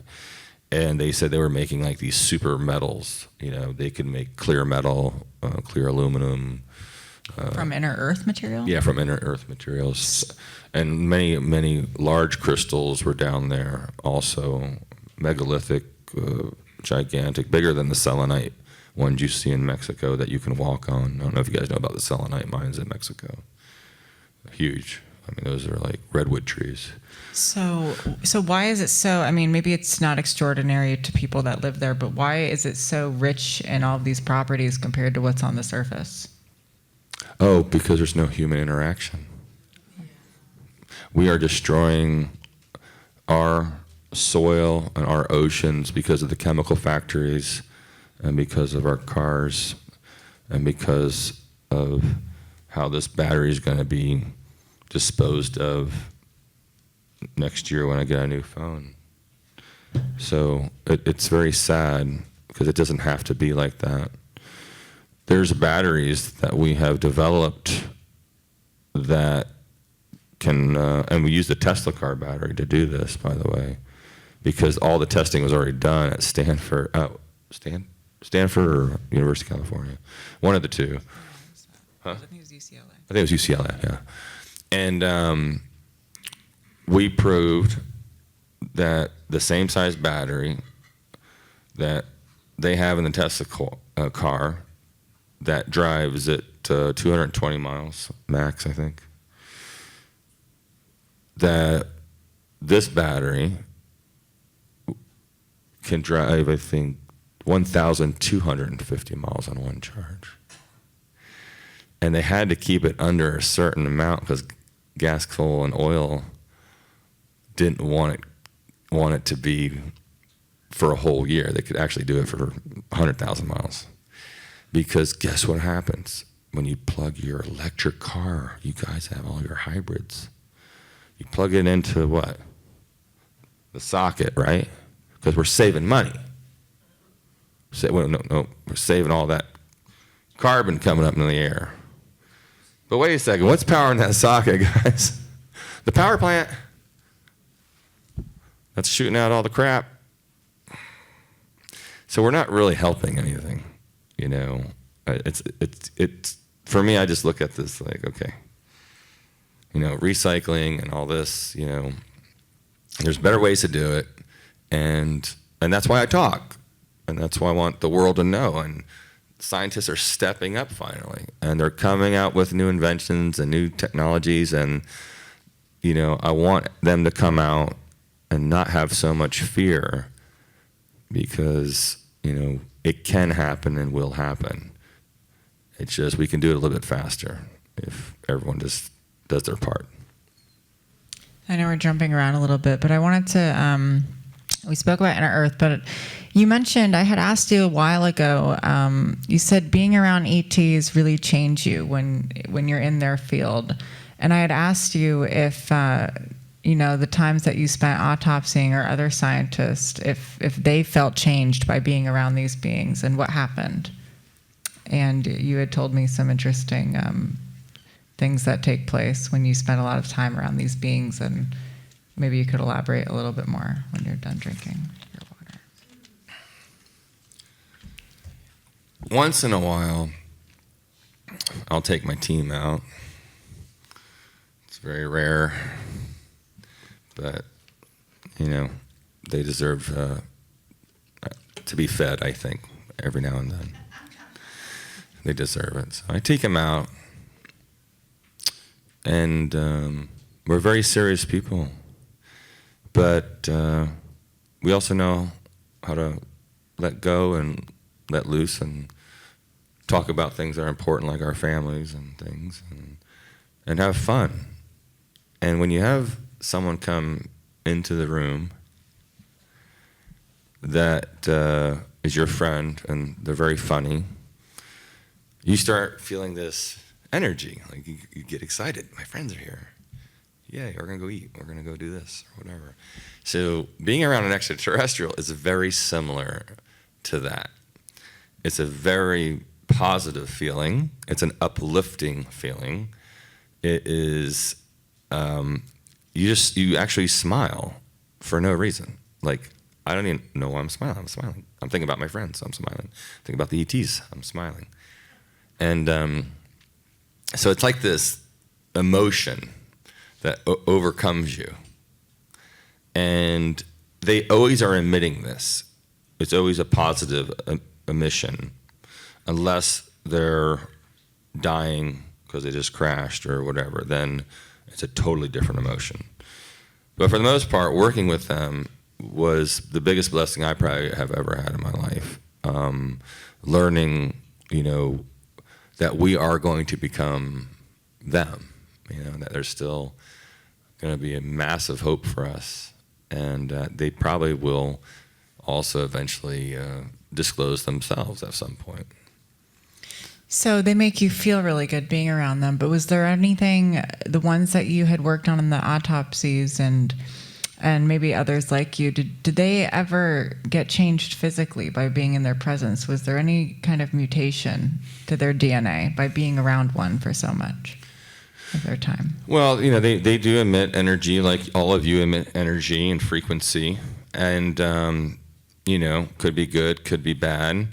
You know, I was inoculated 300 times with extraterrestrial DNA to work on bodies, because if you did not have the proteins in your system, your energy would actually destroy the body. It would, like, the body would just go into liquid. You know, it's a self-destruct mechanism that's in a lot of different ET races, believe it or not. And a lot of ETs, unfortunately, we found out later on down the road, actually, we thought they were dead, but if they were on their home planet, they could have been revived. It's just we didn't have the technology to do that. So someday, I do believe there will be a lot of ETs that they still have, put away, that are just corpses that I do believe will be able to be brought back from the dead, what we consider being dead. Their cellular makeup is very different, and it's just that we are trying to learn that, and we're also trying to incorporate that. So yes, there were side effects to getting inoculated. They don't do the inoculations anymore for the technicians and the doctors. They now have a gel pad that goes on the back of your hand or your wrist, and it has the DNA of that being on you. And then that DNA transdermally goes into you, and now I'm at this frequency of this being, so I can operate it and not destroy it.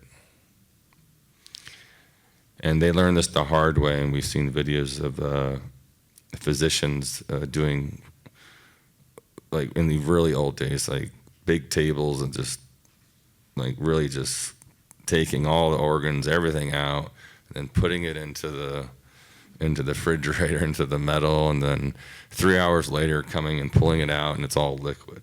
And they couldn't figure out why this was happening. And it was because of that.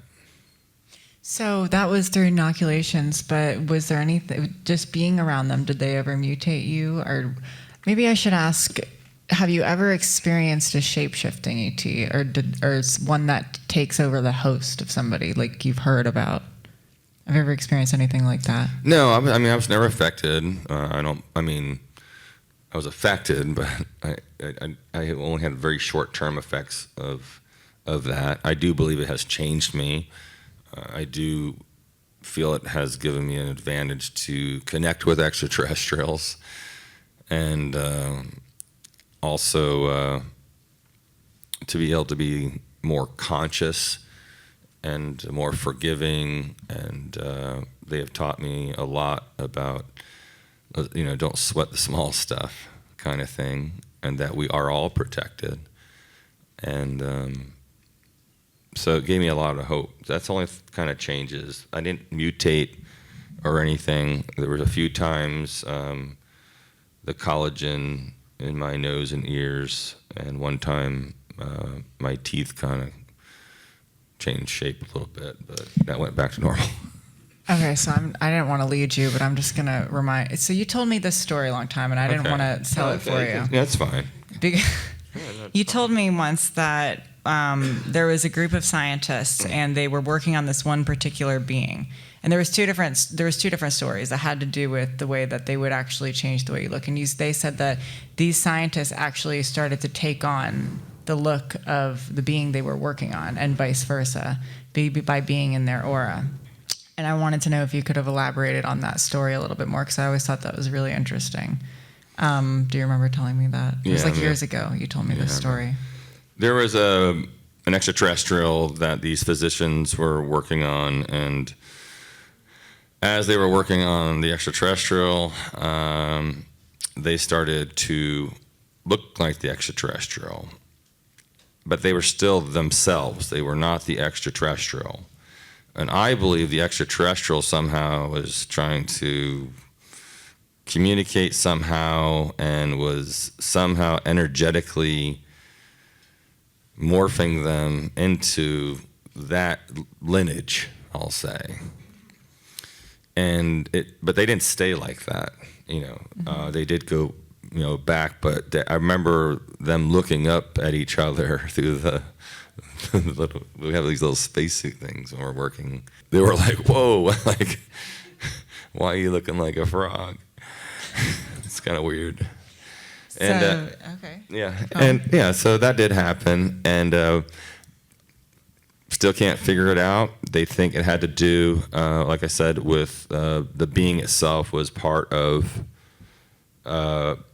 them, was trying to help, them do whatever they were doing. So would that have to deal with something like, have you ever had an experience, and again, you told me this a while ago, I'm just trying not to lead you. No, you but can. You told me once that there was a being, and it was, I don't know if you had worked on multiple types of this being or if this was just one occasion, but it had this parasitic quality to it where it was able to take over other entities. So it left the body it was in on the table and was like bouncing around the facility trying to escape by taking over other people's bodies. Did that ever happen? Or do you remember that? That's kind of classified. You can't tell them everything, Olivia. Just tell them. This is the stuff, like, again, I've asked him questions for 10 years, and it's funny, like, he'll just say, oh, yeah, there was this time where a being took over another being and was trying to escape to the surface, and it was crazy. We had to hunt him down, but we didn't know what he looked like. So it was a host. It could actually go into any being's body and can jump out, and it's kind of like, think of it as a light being, and think of the ethereal realm, the astral realm, that could take over you, and jump from you to get over to there, and that security guard, and out the door, and get to the surface, and who knows what. But yeah, it had this ability to do that, and then reform itself. Because in the future, we're all going to be able to change the way we look to whatever we want to look like, and we'll all be able to, I love you guys just the way you are. So pretty. And really, you might want to be a dog. You might want to be a cat. You might want to look like a human. You might want to look like an E.T. You'll be able to change your atomic structure as you please. Have you ever experienced that in the projects? Have you ever witnessed that with something shape-shifting? Yes. And okay, tell us about it. This is one of the beings that was, and it was the video. I didn't see it personally. It was in the library, and it could be anything it wanted, and it did escape. By the way, they could not contain it, but it was a light being, and I have a light being that I'm going to show at the next conference, the real picture, and. Actually, I'll probably put it up on the website in about 4 weeks, so stay tuned for that one. And that was the Navy. The Navy said it was the most realistic picture of an extraterrestrial that a civilian has ever took. They did not know it was me that took the picture, and it was on a CE-5 from Boca Grande Island many years ago with Greer, and it became a very, very famous picture. And I decided to have my You could probably look it up if you wanted. No. And so what I did is I had a couple of my artist friends do a rendition of it. So you're going to see the real picture, and then I made like posters out of the actual picture, and it's really cool because it shows the heart chakra, it shows the eyes, it shows the body, and it shows pure light. Craft came up on the beach. There was 55 people there witnessing this, and the being came up and went right in front of me. 12-inch sphere, and the being's in the middle. The being was in the middle, had a halo around it of rainbow light. And I said, telepathically, may I take your picture? And the being said, well, of course. So I took the picture, and I have everyone memorize on my team about 300 questions before we do our CE-5s. Because if you do get the chance to be in front of an extraterrestrial, those 300 questions will be answered in less than 0.03 seconds. And then you're just standing there crying and smiling and looking like a fool because you're like, what do I do now? So speaking of CE-5s, I don't know if you guys know what that is, but it's something called Close Encounters of the Fifth Kind. It's a protocol where you reach out to communicate with them and to initiate contact. So I was curious, during your time in C-SETI for the 10 years that you were there and no one knew what your big secret about your experience, what was it like being a part of that and making contact with ETs in the civilian world? And did you utilize any of your experiences from the projects with that protocol to make contact? In the projects? No, I'm asking if your experience in the projects, if you had learned anything and utilized it, only. Well, I knew about consciousness and telepathy and the science of all that, and meditation helps get into a state of mind where telepathy is easier. So I enjoyed, and Greer, coined that term, by the way, and it was so beautiful to be around a bunch of people that really didn't have that much fear and really wanted to reach out. Everyone's like, well, why don't they just come here? It's like, well, why don't we go there? Why don't we reach out and make communication? And how many of you have been on CE5s? Yeah. I recognize a lot of you. Yeah, so it was very nice for me coming out of the projects, being able to be around people like-minded.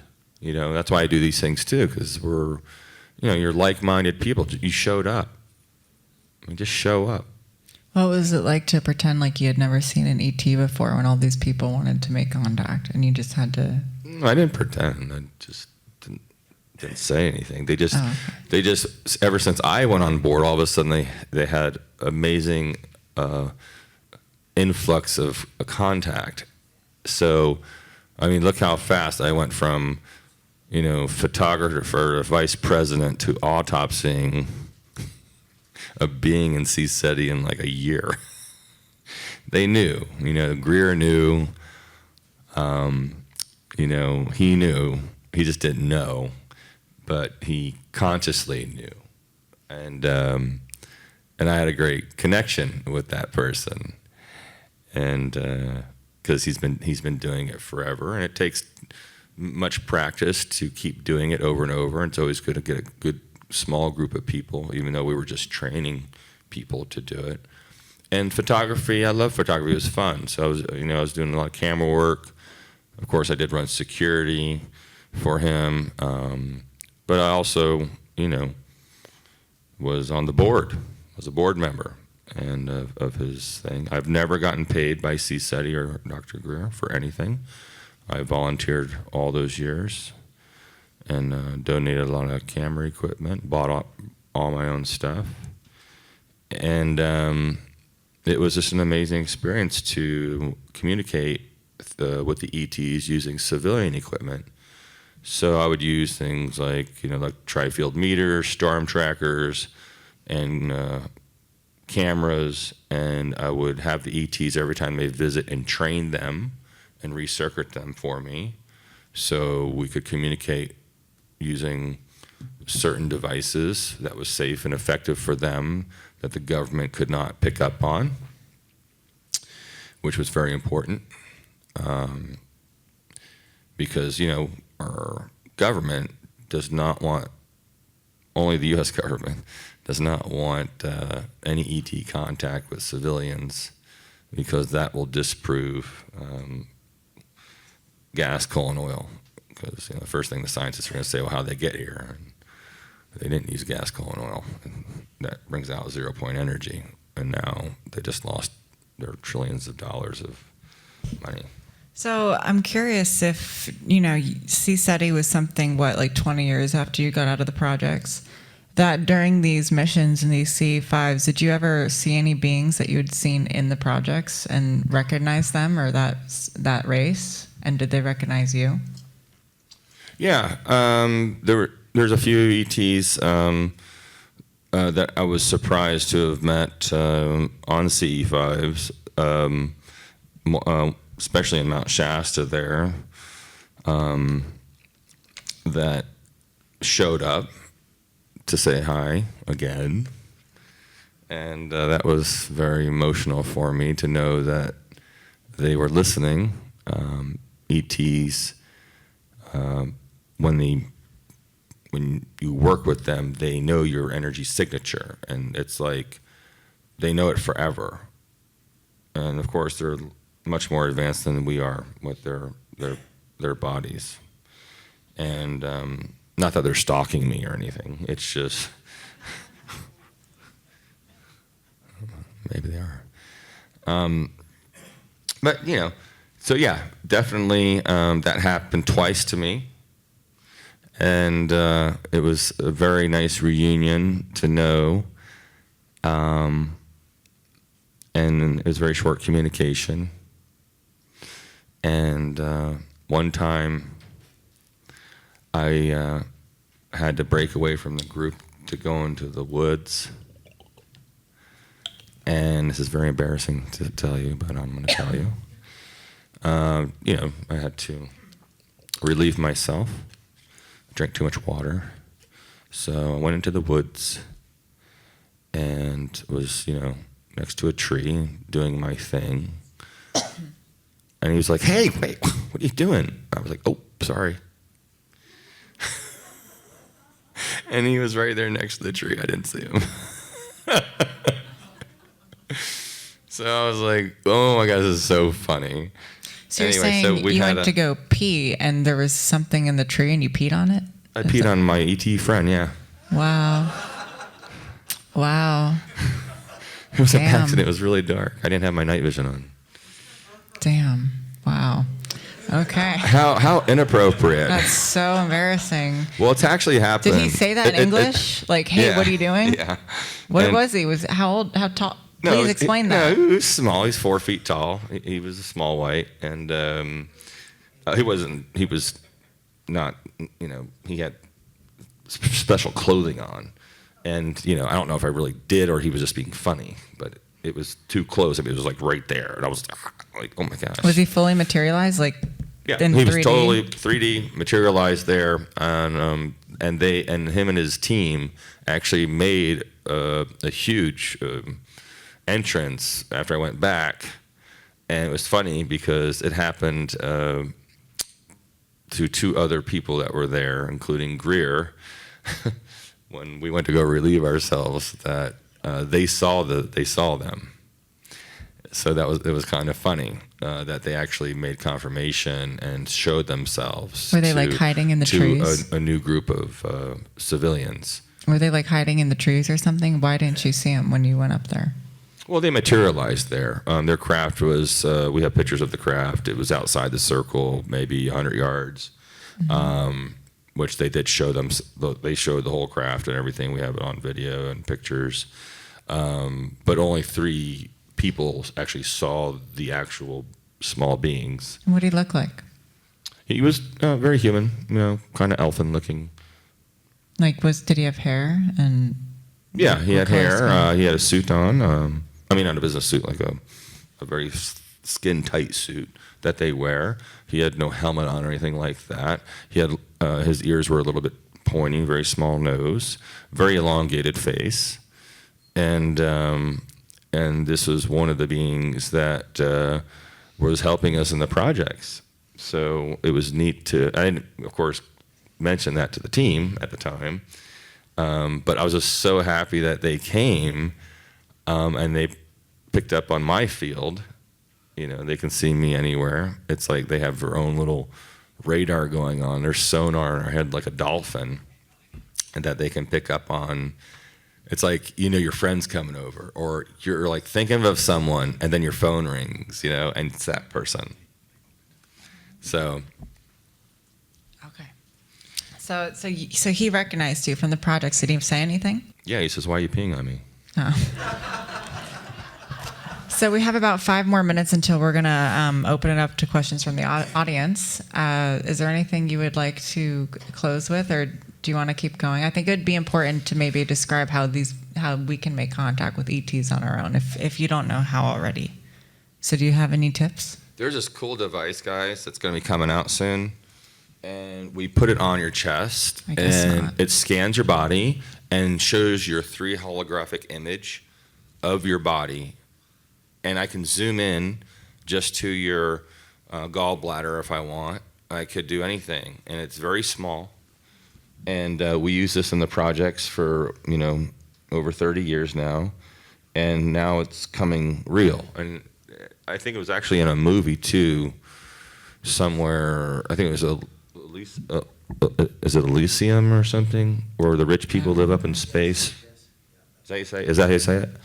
And I saw that when I saw that little thing you get in. And everyone will have these self-healing things, and they shoot frequencies in your body too. It's kind of like a Scanar Cosmotic device. If you don't know what that is, I definitely recommend getting one of those. What's it? The company's called E.T Medical. Yeah, E.T Medical. I think we recommend that where would you recommend people buy it? You got to get it. You got to get the Scanar Cosmotic device from E.T Medical from Germany and Europe. If you're in Europe, you can buy them there safely. They just opened up another place in Canada, but you cannot have it shipped here because they will take the circuitry out of it if it comes through the U.S. Postal. They redlined them because they cure people. All the cosmonauts got them. How do you spell it? L-E-T Medical. Right, what's the other? Scanar is Scanar. S-C-E-N-A-R. Cosmotic one is the one you want. Scanar and Cosmotic. Don't get just the Scanar. That heals everything. It's kind of like the old Rife machines, but super compact. Amazing. Gets rid of your headaches 2 seconds. Helps heal tendons, ligaments, and all sorts of things. And these are stuff that's out there that works. I believe in all that stuff, and we use it on our team. We've cured many things with it. We're coming out with a new device pretty soon, a type of Teslatron unit that we've already proven to cure cancers and all sorts of stuff. It's just getting it approved is quite difficult through the FDA. But we're going to work around that because, it's just light therapy. Okay, so I think we're ready for audience questions. Are we going to use this microphone? And I can.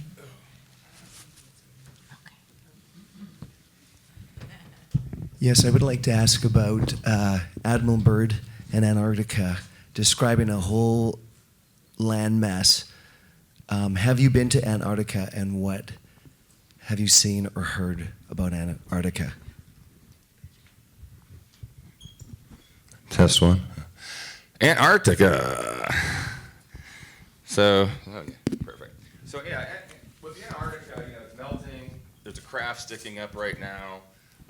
They've already drilled a lot of holes, and you're seeing it now in the news. They're coming forward slowly. That there seems to be a civilization under here that we do not know about. And so you understand, they've already known about this. Germany's known about this forever. So it's not like new news for the underground facilities. And a lot of stuff has come from Antarctica that we had in the underground facilities, so So I'm so excited because everyone's always asking me, well, when's disclosure going to happen? I mean, how are you going to, And they get all excited. And I said, well, Gaia is going to disclose it. No, we don't have to take responsibility and get killed for that. Oh, not Gaia TV, by the way. Gaia Earth is heating up and showing these things sticking out of these underground facilities. And they've been going there and flying there and setting things up and putting, they're making a horrible thing because they're taking Mayan stuff and Egyptian stuff and they're throwing around everywhere to discombobulate the National Geographic guys when they go there and do the big world discovery. And they're taking all the really cool artifacts out of there that show that we're not from here. But I don't know how they're going to move this big ship. That's what's going to be funny. They better get that guy out there, that magician, David Copperfield, because it's bigger than the Statue of Liberty. So I want to see how they're going to do that. They're doing it now. They're hiding it with holographic images from space, so the satellites can't do it. But I know a couple secret corporations that have just purchased a bunch of satellites and with the best camera equipment ever. And they're going to kind of sneak over there and fly over. So they'll probably be the first civilian group to release the real pictures. Yeah. Hi, excuse me. This has been awesome. Do you have a site? I mean, I realize this has been secret stuff, but do you have a site or a book or something, or where we can get a lot of this information? Well, emerysmith.net, of course. You know, I'm very new at this. I've been underground for a while, and if you guys don't know, I've just come out like a year and 4 months ago with all this stuff from the projects. But emerysmith.net, zerocross.co is our production company. We're making a awesome documentary. Sergio, can I tell him the name or no? Can't tell you the name. So stay tuned to zerocross.co. Sergio's our director. And we're making this documentary. I'm going to take you guys with me and show you what I've been doing the last 15 years here with my GoPros and my whole team. And I'm going to take you to these beings that have been reported to me. And I'm going to get some specimens. They have passed, but they allowed me to get specimens, and then we're going to take it back, these specimens here, and then I'm going to give it to 3 different places to test, because you can't get one specimen like we did, like with what I did with the ADA, and just give it to one. Because look what happens, everyone's like all confused. But if you do it, and you do it the right way, and then you compare everyone, include all the scientific community, not just one place, and say, okay, what was your result on the DNA? What was yours? What was yours? Because what happens is, if you don't include everyone in the scientific community, people are saying, no, that's all BS. There's a certain way to do it in the medical field and in the science field. You know, it's like double-blinded studies. We got to do it right, and we are. Yes, yes. Around 1989, 1990, in the UFO community, we were hearing more about the Dulce underground base. And it was rumored that there was 2 photographs smuggled out, and I didn't see them, but one of them, they said, had aloe vera with hamster DNA. And then I've heard you talk about aloe vera. So I wanted to know what's so special about aloe vera, and were those photos, did it really happen? I did not see those photos, but aloe vera feels really good. Especially when I get a burn. So they are mixing animal DNA, human DNA with plant DNA. They've already done it. They've grown all sorts of crazy stuff. So that is happening. And we're now looking at plant life and taking everything out of it except the cellulose. And we noticed it's got like a maple leaf, has veins in it, just like we do. You know, so we can grow now the matrix for arteries and veins and things like this, and then inject our own stem cells and platelet-rich plasma into it, so we can grow organs from plant life. Is all of the stuff that you're involved in explainable and understandable within the English language, or do you have to understand other languages, or even outside of this planet, other languages to understand it? Excellent question. It's very true. It's I have a lot to talk about, a lot to communicate, but I cannot, because I cannot express it in English. I can't express it in any language here on Earth. Hello. Can I ask you the question about the ETs that you met? Did they teach you how to materialize things, objects? Oh, yeah. I mean, sound before form. I mean, the monks have been doing this forever. They do it now with frequencies, you know, making all sorts of objects. I mean, I just was out there with David Adair, and we just had a nice conversation, and he's very familiar with this. We, especially in anti-gravity, when you're in space, using frequencies, you can make anything just by playing it on a synthesizer. You can make material, you know, you can make an apple, all through sound. all the ships up there, all the ET craft, are made from sound and infused with consciousness and are organic material. Well, this is cool because I just had a question about, have you heard alien music? Did you say alien music? Yes, I heard your music already. They're performers, singers, famous, these guys. Yeah, I mean, we have heard and recorded many, many amazing tonalities. And it's weird. It reminds me of going to another country for the first time. I remember when I went to the Philippines, and I was walking the streets, and I was like, I've never, ever smelled that before. No, in a good way. But it's like, I thought I smelled everything. You know? And traveling all these countries and having my senses were like, wow. And then hearing tonalities and music come from extraterrestrial races even blows your mind even more. It's like this overwhelming, like, wow, it's so beautiful. It's like, how could I have not heard this tone before? And how was it made? You know, what did they do to make it?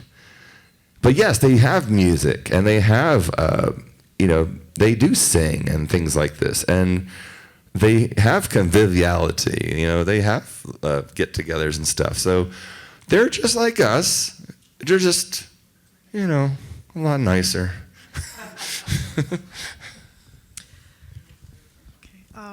Should we be concerned about 5 or 6G coming out around the world? And if so, is there something that we can do to protect ourselves, or are you involved with trying to invent something? No, I mean, there's corporations out there that are going to be coming out with a bunch of tinfoil hats and stuff if you want. But the main thing I want you is to not have fear about all that and stay away from those towers. You're going to be bombarded with it anyway. They're bombarding you right now with scalar photometry right now. And the positive note is we get stronger every decade, every lineage too. Your children's children. We keep getting stronger because we build resistance to this. So I don't want you to think of it as a bad thing. It is a bad thing, but you can turn this around. You can stop it with your own frequency. But you have to manifest that yourself. And that might take some time. But yeah. Hello, thank you first of all for being here and doing what you do, both of you, all of you. I mean, it's a huge blessing to all of us as humanity. So, well, thank you so much. I just have a simple question for you just after watching all of this unfold are you looking for any type of funding at the moment? And if so, if you can maybe point us towards. Definitely. We're looking for funding always for our documentaries to get the education out. We're looking for funding for my self-sustainable community that Washington, D.C. is very interested in building a center to help the 500,000 veterans that die every year waiting to be seen, and helping the 40 veterans every day that blow their brains out. And I told them that I would do it all for free. And the whole idea of this is not just to help the veterans, of course, but it's also to show that we can do this in a self-sustainable way in the middle of the desert here, hopefully in the United States, but doesn't, somewhere in the United States, it's very, in the middle of nowhere, I'll say. And then show that, not only does it give a lot of jobs, but introduce devices that are non-conventional, that the FDA will not have control over, that Big Pharma will not have control over, and that will make so much free energy that I'm going to have to pipe it right back to gas, coal, and oil. And they said, oh, They were all there, and they were all so upset with me. But once I said, well, no, we're going to be making so much energy, we won't need it for the city. You can have it. Because then they can bill for it. And then Big Pharma's like, nope, you're not doing that. FDA's like, no, you're not using those systems. I said, no, I need you guys really bad. I said, they make all this money off the pharmaceuticals. I said, well, I need you guys to make me some very special pharmaceuticals. And they're like, Smith, and I said, there's this thing, it's 3,000-year-old ancient Chinese medicine. And if you have an apothecary at your local drugstore, right next to your, in the drugstore, you got your pharmaceuticals here and the apothecary here. And you walk up and you have a chance to do colloidal silver or amoxicillin, or at least have a choice. You don't have a choice. We don't get choices in the minute. The doctors, you just have to do what they say. But if you actually had a choice, I did a study, the body itself will pick this over that, even though you have to pay 25 cents more. They said, oh, so we could charge more for the pharmaceutical grade ginkgo biloba. Pharmaceutical grade. But at least we're getting better, you know what I'm saying? So include everyone, let them make a little bit more money. Who cares? Because everyone's going to benefit. We got to stop looking at the corporations like, to destroy, because it's going to take time if we really want to do it now, so we incorporate everyone. And yeah, it's going to cost money, lots of money. So I need a team right now to help me with an architect and business person, and someone to head up all this. It's a huge undertaking. We're just at the beginning stages of this. So I need to do a new briefing. Make a model like you see when they build the cookie cutter homes and all that stuff.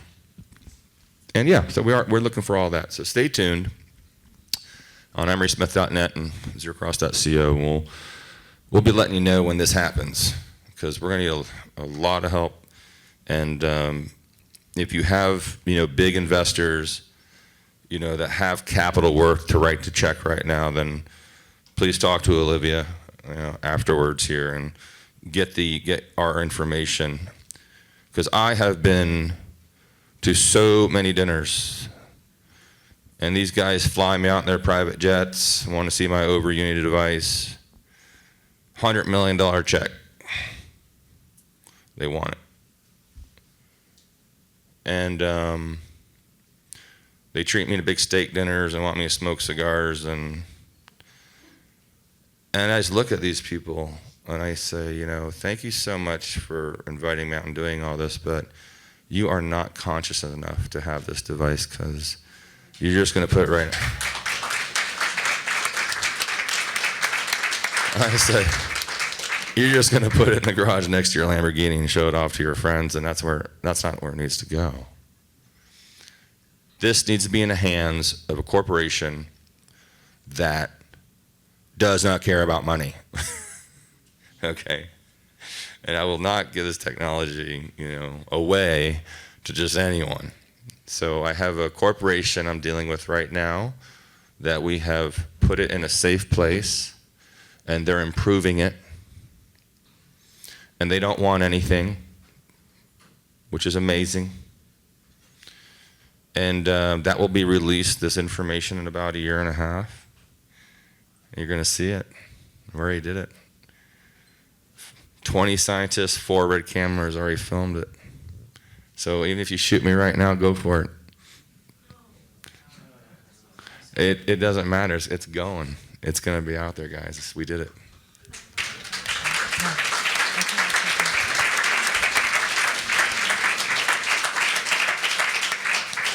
We have about 4 more minutes. One more question, or do you want to wrap it up? Yeah. One more question. Oh, okay. Okay. My question is, you learned a lot about telepathic communication with alien races. How well are you able to telepathically communicate with humans, or do you see us being able to do this in the near future? Yeah, everyone's going to learn. Anyone can do it. It is a learning curve. There are some humans that do know telepathy already and are very good with it, especially if you have loved ones or family members that you've been around for a long time. The longer you're around someone, the more you resonate with that frequency. So I would train with someone that you're around all at first to, to do that. And that really helps. Also, if you are touching the person when you first start off, holding hands or whatever, that also helps to get to learn this. And soon they are making devices that you will put in your ear that will help you transmit that to another person. It won't go, it's not like a walkie-talkie or anything. It just helps the mind get on the same frequency as the other person, and it doesn't hurt the brain or anything with EMF or anything like that. And they already have these devices, and they'll be coming out, I think, very soon. Yeah. One more? Yeah, hi. My question is regarding the solar flash, and if you have any information that you might have seen on any of the, in the library that you mentioned, or from the projects, or. We have multiple crafts coming out of the sun. The reason they shut down all the solar observatories was not because of some child pornography guy in New Mexico on the computer or something, because they shut down all of them around the world. So you mean this was happening on every come on guys, it's like, it doesn't make sense. No, these huge craft are coming out of the sun and they want people to see it. As far as the solar flash, I don't get into that. I'm not scared about solar flash. Solar flash is going to come, so what?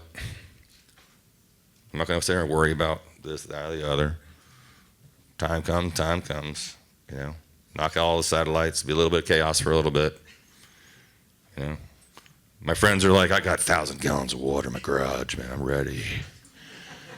I'm like, the only thing that's going to save you if the world goes chaos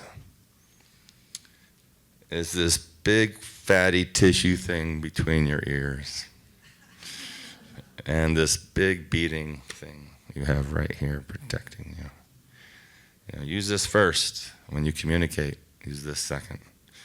Don't always use this. This will mislead you sometimes. Go down the wrong hole. So, thank you so much. I love you all.